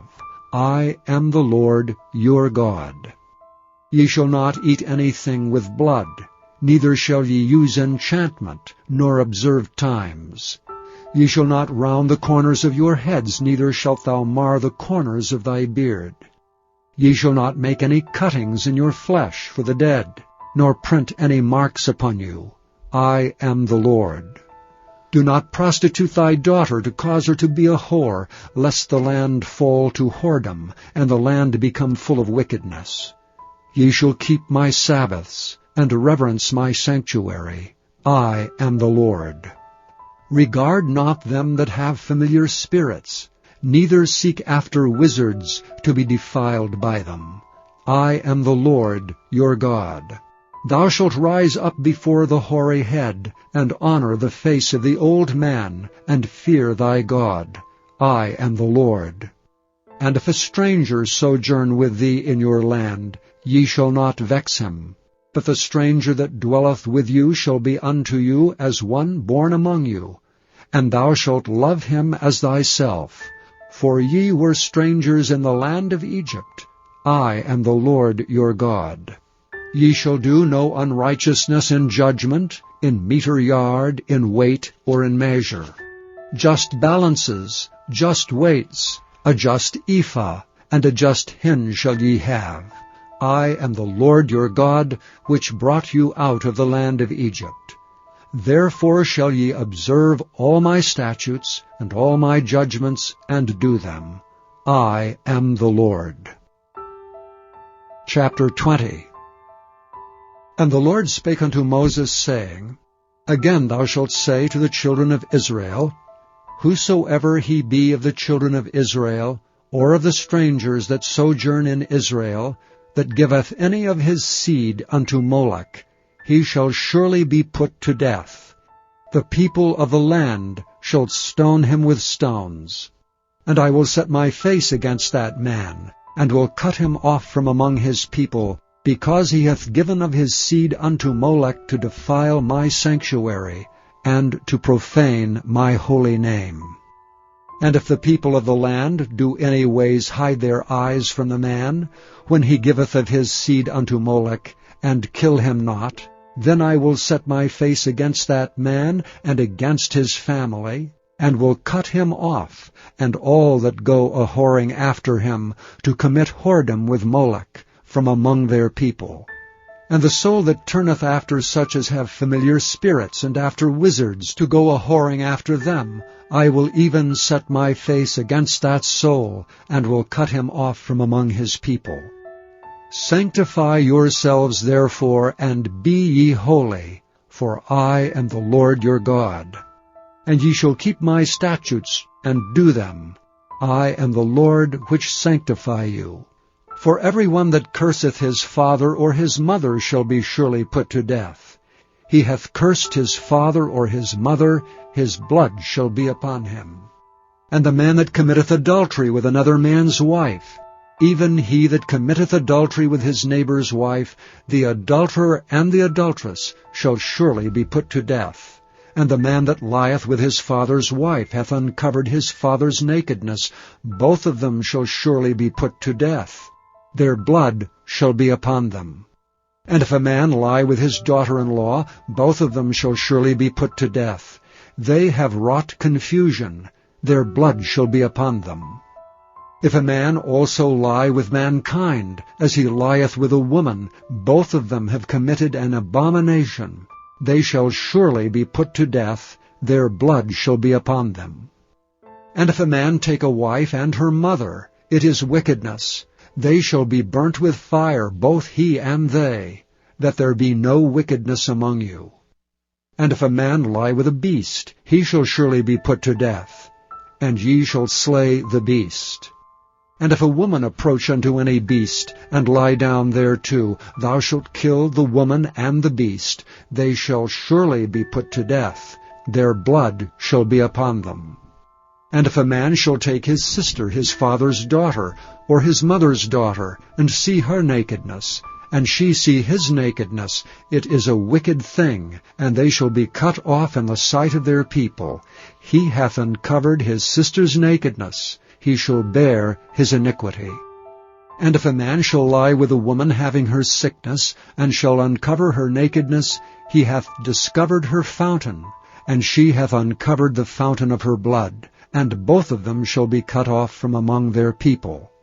And thou shalt not uncover the nakedness of thy mother's sister, nor of thy father's sister, for he uncovereth his near kin. They shall bear their iniquity.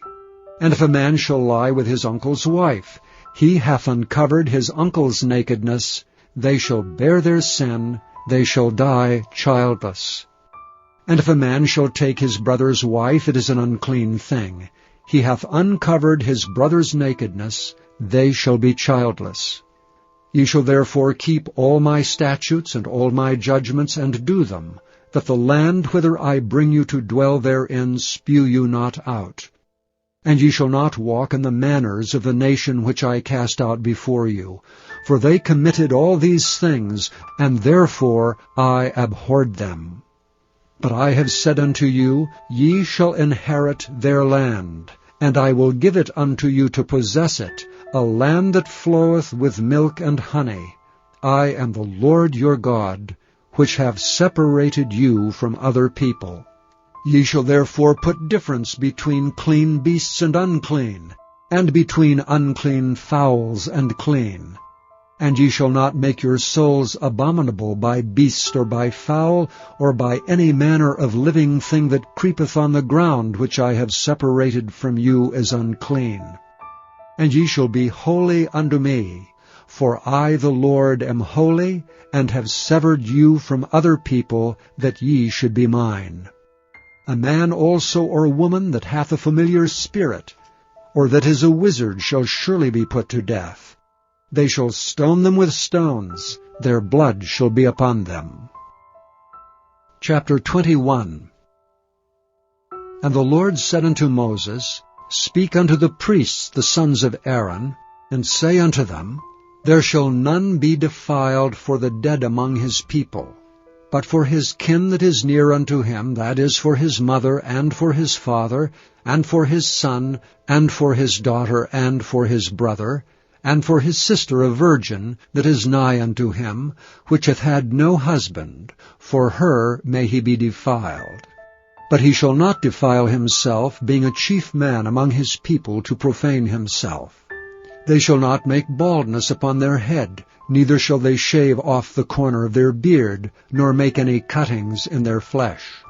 They shall be holy unto their God, and not profane the name of their God. For the offerings of the Lord made by fire, and the bread of their God they do offer. Therefore they shall be holy. They shall not take a wife that is a whore, or profane. Neither shall they take a woman put away from her husband, for he is holy unto his God. Thou shalt sanctify him therefore, for he offereth the bread of thy God. He shall be holy unto thee. For I, the Lord, which sanctify you, am holy. And the daughter of any priest, if she profane herself by playing the whore, she profaneth her father. She shall be burnt with fire. And he that is the high priest among his brethren, upon whose head the anointing oil was poured, and that is consecrated to put on the garments, shall not uncover his head, nor rend his clothes, neither shall he go in to any dead body, nor defile himself for his father or for his mother. Neither shall he go out of the sanctuary, nor profane the sanctuary of his God. For the crown of the anointing oil of his God is upon him. I am the Lord. And he shall take a wife in her virginity.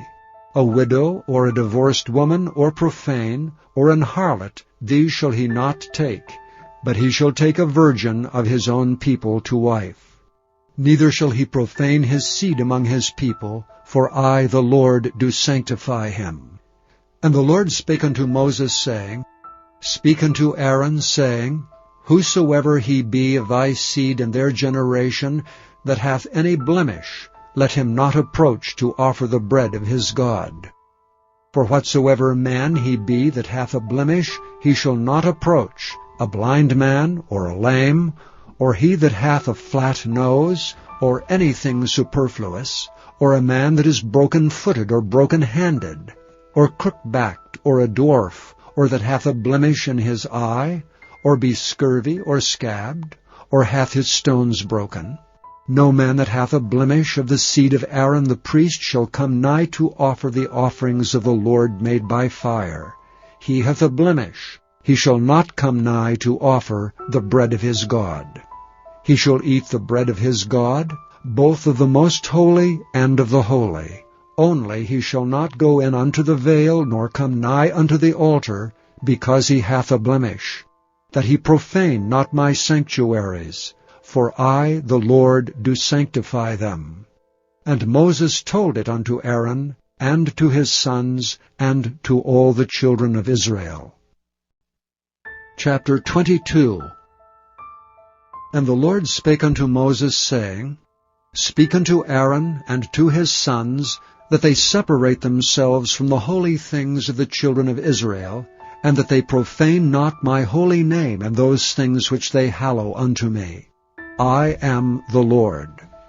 Say unto them, Whosoever he be of all your seed among your generations, that goeth unto the holy things which the children of Israel hallow unto the Lord, having his uncleanness upon him, that soul shall be cut off from my presence. I am the Lord.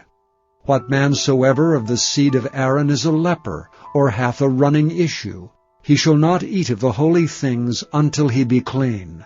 And whoso toucheth anything that is unclean by the dead, or a man whose seed goeth from him, or whosoever toucheth any creeping thing whereby he may be made unclean, or a man of whom he may take uncleanness, whatsoever uncleanness he hath, the soul which hath touched any such shall be unclean until even, and shall not eat of the holy things, unless he wash his flesh with water. And when the sun is down, he shall be clean, and shall afterward eat of the holy things, because it is his food. That which dieth of itself, or is torn with beast, he shall not eat to defile himself therewith. I am the Lord. They shall therefore keep mine ordinance, lest they bear sin for it, and die therefore if they profane it. I, the Lord, do sanctify them. There shall no stranger eat of the holy thing. A sojourner of the priest or an hired servant shall not eat of the holy thing. But if the priest buy any soul with his money, he shall eat of it, and he that is born in his house, they shall eat of his meat. If the priest's daughter also be married unto a stranger, she may not eat of an offering of the holy things. But if the priest's daughter be a widow or divorced, and have no child, and is returned unto her father's house as in her youth, she shall eat of her father's meat. But there shall no stranger eat thereof. And if a man eat of the holy thing unwittingly, then he shall put the 5th part thereof unto it, and shall give it unto the priest with the holy thing.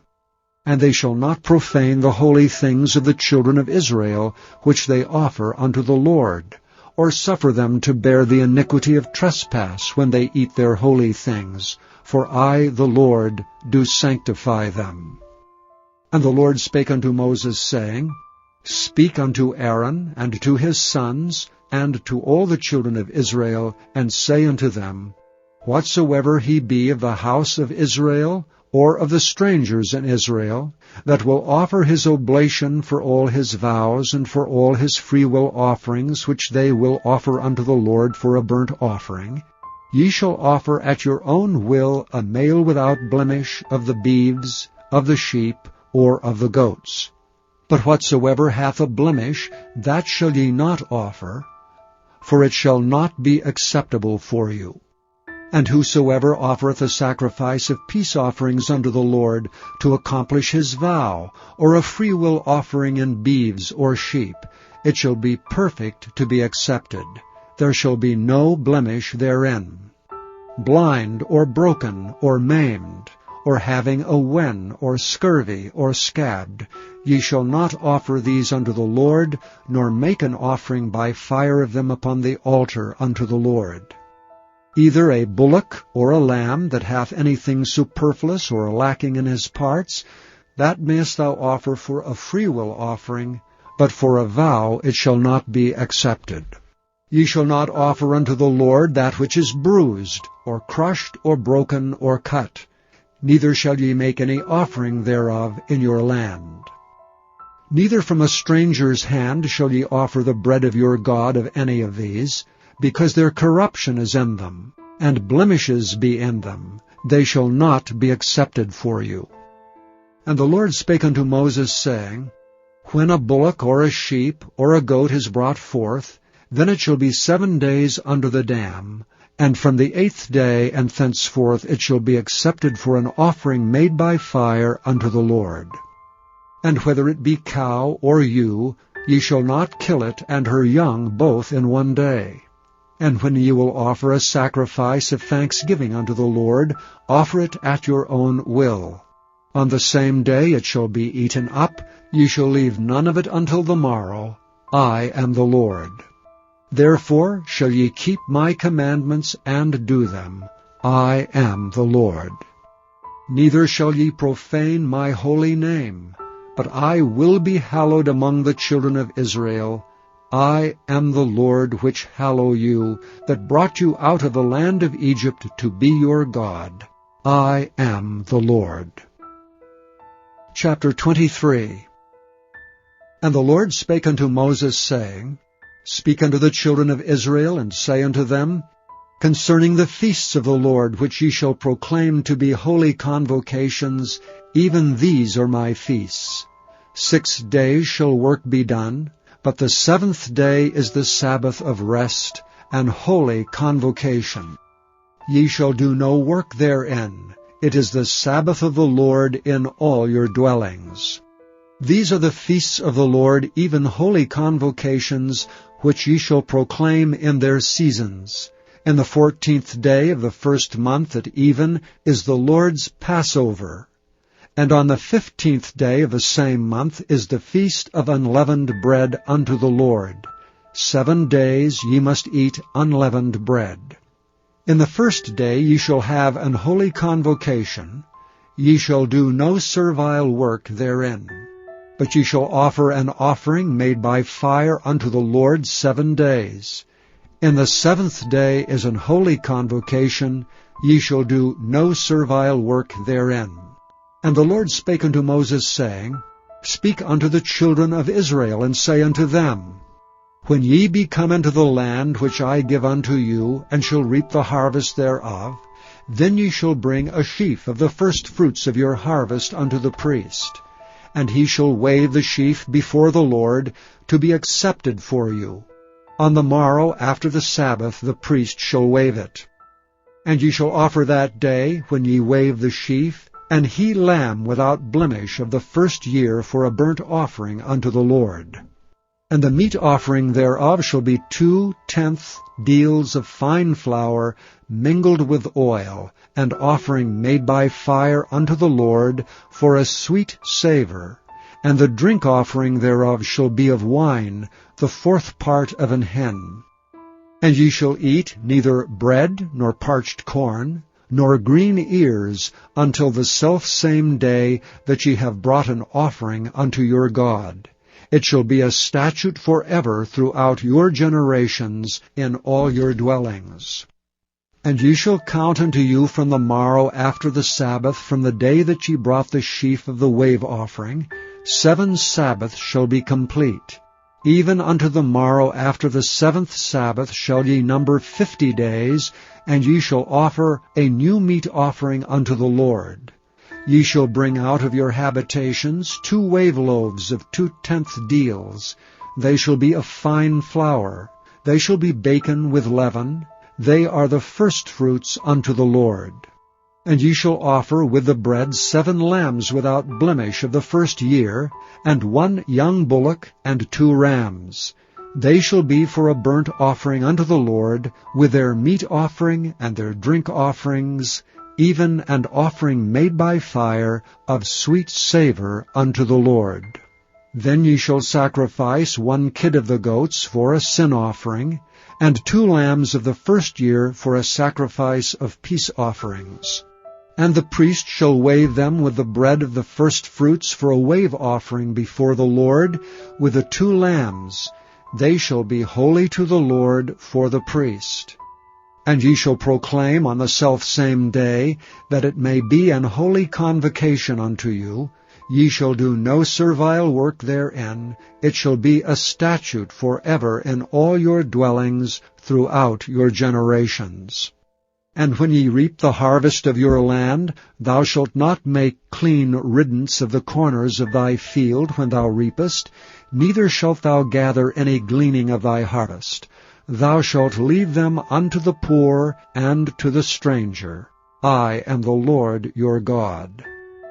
And the Lord spake unto Moses, saying, Speak unto the children of Israel, saying, In the 7th month, in the 1st day of the month, shall ye have a Sabbath, a memorial of blowing of trumpets, and holy convocation. Ye shall do no servile work therein, but ye shall offer an offering made by fire unto the Lord. And the Lord spake unto Moses, saying, Also on the 10th day of this 7th month there shall be a day of atonement. It shall be an holy convocation unto you, and ye shall afflict your souls, and offer an offering made by fire unto the Lord. And ye shall do no work in that same day, for it is a day of atonement, to make an atonement for you before the Lord your God. For whatsoever soul it be that shall not be afflicted in that same day, he shall be cut off from among his people. And whatsoever soul it be that doeth any work in that same day, the same soul will I destroy from among his people. Ye shall do no manner of work. It shall be a statute forever throughout your generations in all your dwellings. It shall be unto you a Sabbath of rest, and ye shall afflict your souls. In the 9th day of the month at even, from even unto even, shall ye celebrate your Sabbath. And the Lord spake unto Moses, saying, Speak unto the children of Israel, saying, The 15th day of this 7th month shall be the Feast of Tabernacles for 7 days unto the Lord. On the 1st day shall be an holy convocation. Ye shall do no servile work therein. 7 days ye shall offer an offering made by fire unto the Lord. On the 8th day shall be an holy convocation unto you. And ye shall offer an offering made by fire unto the Lord. It is a solemn assembly, and ye shall do no servile work therein. These are the feasts of the Lord, which ye shall proclaim to be holy convocations, to offer an offering made by fire unto the Lord, a burnt offering and a meat offering, a sacrifice and drink offerings, everything upon his day, beside the Sabbaths of the Lord, and beside your gifts, and beside all your vows, and beside all your freewill offerings, which ye give unto the Lord. Also in the 15th day of the 7th month, when ye have gathered in the fruit of the land, ye shall keep a feast unto the Lord 7 days. On the 1st day shall be a Sabbath, and on the 8th day shall be a Sabbath. And ye shall take you on the 1st day the boughs of goodly trees, branches of palm trees, and the boughs of thick trees, and willows of the brook. And ye shall rejoice before the Lord your God 7 days. And ye shall keep it a feast unto the Lord 7 days in the year. It shall be a statute forever in your generations. Ye shall celebrate it in the 7th month. Ye shall dwell in booths 7 days. All that are Israelites born shall dwell in booths, that your generations may know that I made the children of Israel to dwell in booths when I brought them out of the land of Egypt. I am the Lord your God. And Moses declared unto the children of Israel the feasts of the Lord. Chapter 24. And the Lord spake unto Moses, saying, Command the children of Israel that they bring unto thee pure oil olive beaten for the light, to cause the lamps to burn continually. Without the veil of the testimony, in the tabernacle of the congregation, shall Aaron order it from the evening unto the morning before the Lord continually. It shall be a statute forever in your generations. He shall order the lamps upon the pure candlestick before the Lord continually. And thou shalt take fine flour, and bake 12 cakes thereof. 2/10 deals shall be in 1 cake. And thou shalt set them in 2 rows, 6 on a row, upon the pure table before the Lord. And thou shalt put pure frankincense upon each row, that it may be on the bread for a memorial, even an offering made by fire unto the Lord. Every Sabbath he shall set it in order before the Lord continually, being taken from the children of Israel by an everlasting covenant. And it shall be Aaron's and his sons, and they shall eat it in the holy place. For it is most holy unto him of the offerings of the Lord made by fire by a perpetual statute. And the son of an Israelitish woman, whose father was an Egyptian, went out among the children of Israel, and this son of the Israelitish woman and a man of Israel strove together in the camp. And the Israelitish woman's son blasphemed the name of the Lord and cursed.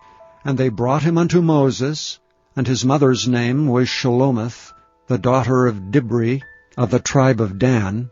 And they put him in ward, that the mind of the Lord might be showed them. And the Lord spake unto Moses, saying, Bring forth him that hath cursed without the camp, and let all that heard him lay their hands upon his head, and let all the congregation stone him. And thou shalt speak unto the children of Israel, saying, Whosoever curseth his God shall bear his sin. And he that blasphemeth the name of the Lord, he shall surely be put to death, and all the congregation shall certainly stone him. As well the stranger as he that is born in the land, when he blasphemeth the name of the Lord, shall be put to death. And he that killeth any man shall surely be put to death. And he that killeth a beast shall make it good, beast for beast. And if a man cause a blemish in his neighbor, as he hath done, so shall it be done to him. Breach for breach, eye for eye, tooth for tooth. As he hath caused a blemish in a man, so shall it be done to him again. And he that killeth a beast, he shall restore it. And he that killeth a man, he shall be put to death. Ye shall have one manner of law, as well for the stranger as for one of your own country, for I am the Lord your God. And Moses spake to the children of Israel that they should bring forth him that had cursed out of the camp, and stone him with stones. And the children of Israel did as the Lord commanded Moses. Chapter 25. And the Lord spake unto Moses in Mount Sinai, saying, Speak unto the children of Israel, and say unto them, When ye come into the land which I give you, then shall the land keep a Sabbath unto the Lord. 6 years thou shalt sow thy fields, and 6 years thou shalt prune thy vineyard, and gather in the fruit thereof. But in the 7th year shall be a Sabbath of rest unto the land, a Sabbath for the Lord. Thou shalt neither sow thy field, nor prune thy vineyard. That which groweth of its own accord by thy harvest thou shalt not reap, neither gather the grapes of thy vine undressed, for it is a year of rest unto the land. And the Sabbath of the land shall be meat for you, for thee, and for thy servant, and for thy maid, and for thy hired servant, and for thy stranger that sojourneth with thee, and for thy cattle, and for the beasts that are in thy land, shall all the increase thereof be meat. And thou shalt number 7 Sabbaths of years unto thee, 7 times 7 years. And the space of the 7 Sabbaths of years shall be unto thee 49 years. Then shalt thou cause the trumpet of the Jubilee to sound on the 10th day of the 7th month. In the day of atonement shall ye make the trumpet sound throughout all your land. And ye shall hallow the 50th year, and proclaim liberty throughout all the land unto all the inhabitants thereof. It shall be a jubilee unto you, and ye shall return every man unto his possession, and ye shall return every man unto his family. A jubilee shall that 50th year be unto you. Ye shall not sow, neither reap that which groweth of itself in it, nor gather the grapes in it of thy vine undressed. For it is the jubilee, it shall be holy unto you. Ye shall eat the increase thereof out of the field. In the year of this jubilee ye shall return every man unto his possession. And if thou sell aught unto thy neighbor, or buyest aught of thy neighbor's hand, ye shall not oppress one another. According to the number of years after the jubilee, thou shalt buy of thy neighbor, and according unto the number of years of the fruits he shall sell unto thee.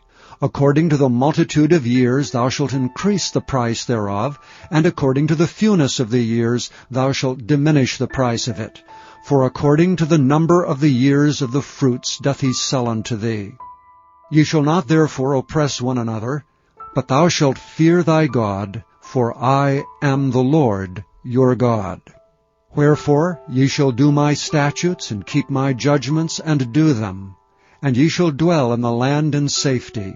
And the land shall yield her fruit, and ye shall eat your fill, and dwell therein in safety.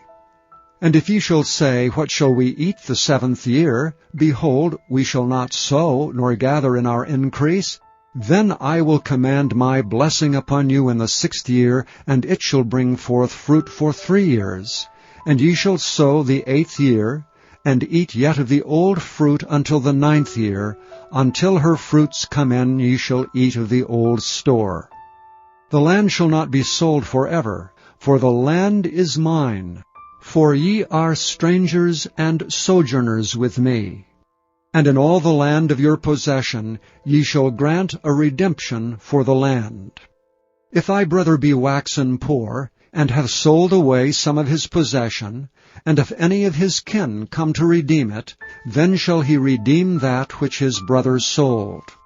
And if the man have none to redeem it, and himself be able to redeem it, then let him count the years of the sale thereof, and restore the overplus unto the man to whom he sold it, that he may return unto his possession.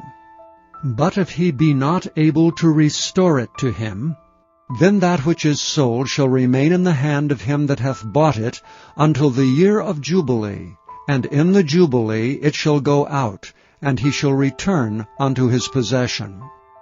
And if a man sell a dwelling house in a walled city, Then he may redeem it within a whole year after it is sold. Within a full year may he redeem it. And if it be not redeemed within the space of a full year, then the house that is in the walled city shall be established forever to him that bought it throughout his generations. It shall not go out in the Jubilee. But the houses of the villages which have no wall round about them shall be counted as the fields of the country. They may be redeemed, and they shall go out in the Jubilee. Notwithstanding the cities of the Levites, and the houses of the cities of their possession, may the Levites redeem at any time. And if a man purchase of the Levites, then the house that was sold, and the city of his possession, shall go out in the year of Jubilee. For the houses of the cities of the Levites are their possession among the children of Israel. But the field of the suburbs of their cities may not be sold, for it is their perpetual possession. And if thy brother be waxen poor, and fallen in decay with thee, then thou shalt relieve him, yea, though he be a stranger or a sojourner, that he may live with thee. Take thou no usury of him, or increase, but fear thy God, that thy brother may live with thee. Thou shalt not give him thy money upon usury, nor lend him thy victuals for increase. I am the Lord your God, which brought you forth out of the land of Egypt, to give you the land of Canaan, and to be your God. And if thy brother that dwelleth by thee be waxen poor, and be sold unto thee, thou shalt not compel him to serve as a bondservant, but as an hired servant, and as a sojourner, he shall be with thee, and shall serve thee unto the year of Jubilee. And then shall he depart from thee, both he and his children with him, and shall return unto his own family, and unto the possession of his fathers shall he return. For they are my servants which I brought forth out of the land of Egypt. They shall not be sold as bondmen. Thou shalt not rule over him with rigor, but shalt fear thy God. Both thy bondmen and thy bondmaids which thou shalt have shall be of the heathen that are round about you. Of them shall ye buy bondmen and bondmaids. Moreover, of the children of the strangers that do sojourn among you, of them shall ye buy, and of their families that are with you, which they begat in your land, and they shall be your possession. And ye shall take them as an inheritance for your children after you, to inherit them for a possession. They shall be your bondmen forever. But over your brethren, the children of Israel, ye shall not rule one over another with rigor. And if a sojourner or stranger wax rich by thee, and thy brother that dwelleth by him wax poor, and sell himself unto the stranger or sojourner by thee, or to the stock of the stranger's family, after that he is sold he may be redeemed again. One of his brethren may redeem him. Either his uncle or his uncle's son may redeem him, or any that is nigh of kin unto him of his family may redeem him. Or, if he be able, he may redeem himself. And he shall reckon with him that bought him from the year that he was sold to him unto the year of Jubilee. And the price of his sale shall be according unto the number of years, according to the time of an hired servant shall it be with him. If there be yet many years behind, according unto them he shall give again the price of his redemption out of the money that he was bought for. And if there remain but few years unto the year of Jubilee, then he shall count with him, and according unto his years shall he give him again the price of his redemption. And as a yearly hired servant shall he be with him, and the other shall not rule with rigor over him in thy sight. And if he be not redeemed in these years, then he shall go out in the year of Jubilee, both he and his children with him. For unto me the children of Israel are servants. They are my servants, whom I brought forth out of the land of Egypt. I am the Lord your God. Chapter 26. Ye shall make you no idols nor graven image, neither rear you up a standing image, neither shall ye set up any image of stone in your land to bow down unto it, for I am the Lord your God. Ye shall keep my Sabbaths, and reverence my sanctuary. I am the Lord. If ye walk in my statutes and keep my commandments and do them, then I will give you rain in due season, and the land shall yield her increase, and the trees of the field shall yield their fruit. And your threshing shall reach unto the vintage, and the vintage shall reach unto the sowing time, and ye shall eat your bread to the full, and dwell in your land safely. And I will give you peace in the land, and ye shall lie down, and none shall make you afraid. And I will rid evil beasts out of the land, neither shall the sword go through your land. And ye shall chase your enemies, and they shall fall before you by the sword. And 5 of you shall chase 100, and 100 of you shall put 10,000 to flight, and your enemies shall fall before you by the sword. For I will have respect unto you, and make you fruitful, and multiply you, and establish my covenant with you. And ye shall eat old store, and bring forth the old because of the new. And I will set my tabernacle among you, and my soul shall not abhor you. And I will walk among you, and will be your God, and ye shall be my people.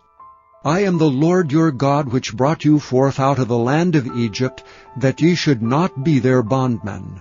And I have broken the bands of your yoke, and made you go upright.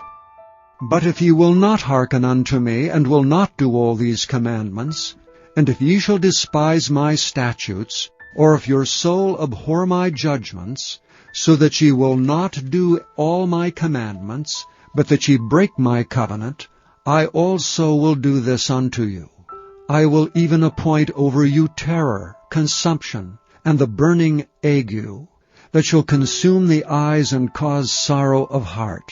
And ye shall sow your seed in vain, for your enemies shall eat it. And I will set my face against you, and ye shall be slain before your enemies. They that hate you shall reign over you, and ye shall flee when none pursueth you.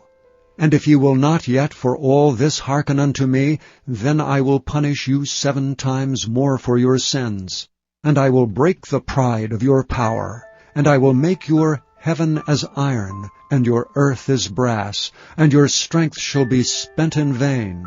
For your land shall not yield her increase, neither shall the trees of the land yield their fruits. And if ye walk contrary unto me, and will not hearken unto me, I will bring 7 times more plagues upon you according to your sins. I will also send wild beasts among you, which shall rob you of your children, and destroy your cattle, and to make you few in number. And your highways shall be desolate. And if ye will not be reformed by me by these things, but will walk contrary unto me, then will I also walk contrary unto you, and will punish you yet 7 times for your sins. And I will bring a sword upon you, that shall avenge the quarrel of my covenant. And when ye are gathered together within your cities, I will send the pestilence among you, and ye shall be delivered into the hand of the enemy. And when I have broken the staff of your bread, 10 women shall bake your bread in one oven, and they shall deliver you your bread again by weight, and ye shall eat and not be satisfied. And if ye will not for all this hearken unto me, but walk contrary unto me, then I will walk contrary unto you also in fury. And I, even I, will chastise you 7 times for your sins. And ye shall eat the flesh of your sons, and the flesh of your daughters shall ye eat, and I will destroy your high places, and cut down your images, and cast your carcasses upon the carcasses of your idols, and my soul shall abhor you. And I will make your cities waste, and bring your sanctuaries unto desolation, and I will not smell the savor of your sweet odors. And I will bring the land unto desolation, and your enemies which dwell therein shall be astonished at it. And I will scatter you among the heathen, and will draw out a sword after you, and your land shall be desolate, and your cities waste. Then shall the land enjoy her Sabbaths, as long as it lieth desolate, and ye be in your enemy's land, even then shall the land rest, and enjoy her Sabbaths. As long as it lieth desolate, it shall rest, because it did not rest in your Sabbaths, when ye dwelt upon it. And upon them that are left alive of you I will send a faintness into their hearts in the lands of their enemies, and the sound of a shaken leaf shall chase them, and they shall flee as fleeing from a sword, and they shall fall when none pursueth. And they shall fall one upon another, as it were before a sword, when none pursueth, and ye shall have no power to stand before your enemies. And ye shall perish among the heathen, and the land of your enemies shall eat you up. And they that are left of you shall pine away in their iniquity in your enemies' lands, and also in the iniquities of their fathers shall they pine away with them. If they shall confess their iniquity, and the iniquity of their fathers, with their trespass which they trespassed against me, and that also they have walked contrary unto me, and that I also have walked contrary unto them, and have brought them into the land of their enemies, if then their uncircumcised hearts be humbled, and they then accept of the punishment of their iniquity, then will I remember my covenant with Jacob, and also my covenant with Isaac, and also my covenant with Abraham will I remember, and I will remember the land. The land also shall be left of them, and shall enjoy her Sabbaths while she lieth desolate without them. And they shall accept of their punishment of their iniquity, because they despised my judgments, and because their soul abhorred my statutes. And yet for all that, when they be in the land of their enemies, I will not cast them away, neither will I abhor them, to destroy them utterly, and to break my covenant with them. For I am the Lord their God. But I will for their sakes remember the covenant of their ancestors, whom I brought forth out of the land of Egypt in the sight of the heathen, that I might be their God. I am the Lord. These are the statutes and judgments and laws, which the Lord made between him and the children of Israel in Mount Sinai by the hand of Moses. Chapter 27. And the Lord spake unto Moses, saying, Speak unto the children of Israel, and say unto them, When a man shall make a singular vow, the person shall be for the Lord by thy estimation. And thy estimation shall be of the male from 20 years old, even unto 60 years old. Even thy estimation shall be 50 shekels of silver, after the shekel of the sanctuary. And if it be a female, then thy estimation shall be 30 shekels. And if it be from 5 years old, even unto 20 years old, then thy estimation shall be of the male 20 shekels, and for the female 10 shekels. And if it be from a month old, even unto 5 years old, then thy estimation shall be of the male 5 shekels of silver, and for the female thy estimation shall be 3 shekels of silver. And if it be from 60 years old and above, if it be a male, then thy estimation shall be 15 shekels, and for the female 10 shekels. And if he be poorer than thy estimation, then he shall present himself before the priest, and the priest shall value him. According to his ability that vowed shall the priest value him. And if it be a beast whereof man bring an offering unto the Lord, all that any man giveth of such unto the Lord shall be holy. He shall not alter it, nor change it, a good for a bad, or a bad for a good. And if he shall at all change beast for beast, then it and the exchange thereof shall be holy. And if it be any unclean beast, of which they do not offer a sacrifice unto the Lord, then he shall present the beast before the priest, and the priest shall value it, whether it be good or bad. As thou valuest it who art the priest, so shall it be. But if he will at all redeem it, then he shall add a 5th part thereof unto thy estimation.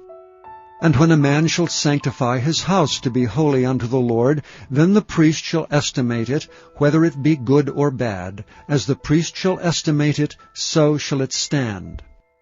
And if he that sanctified it will redeem his house, then he shall add the 5th part of the money of thy estimation unto it, and it shall be his. And if a man shall sanctify unto the Lord some part of a field of his possession, then thy estimation shall be according to the seed thereof. An homer of barley seed shall be valued at 50 shekels of silver. If he sanctify his field from the year of Jubilee, according to thy estimation it shall stand.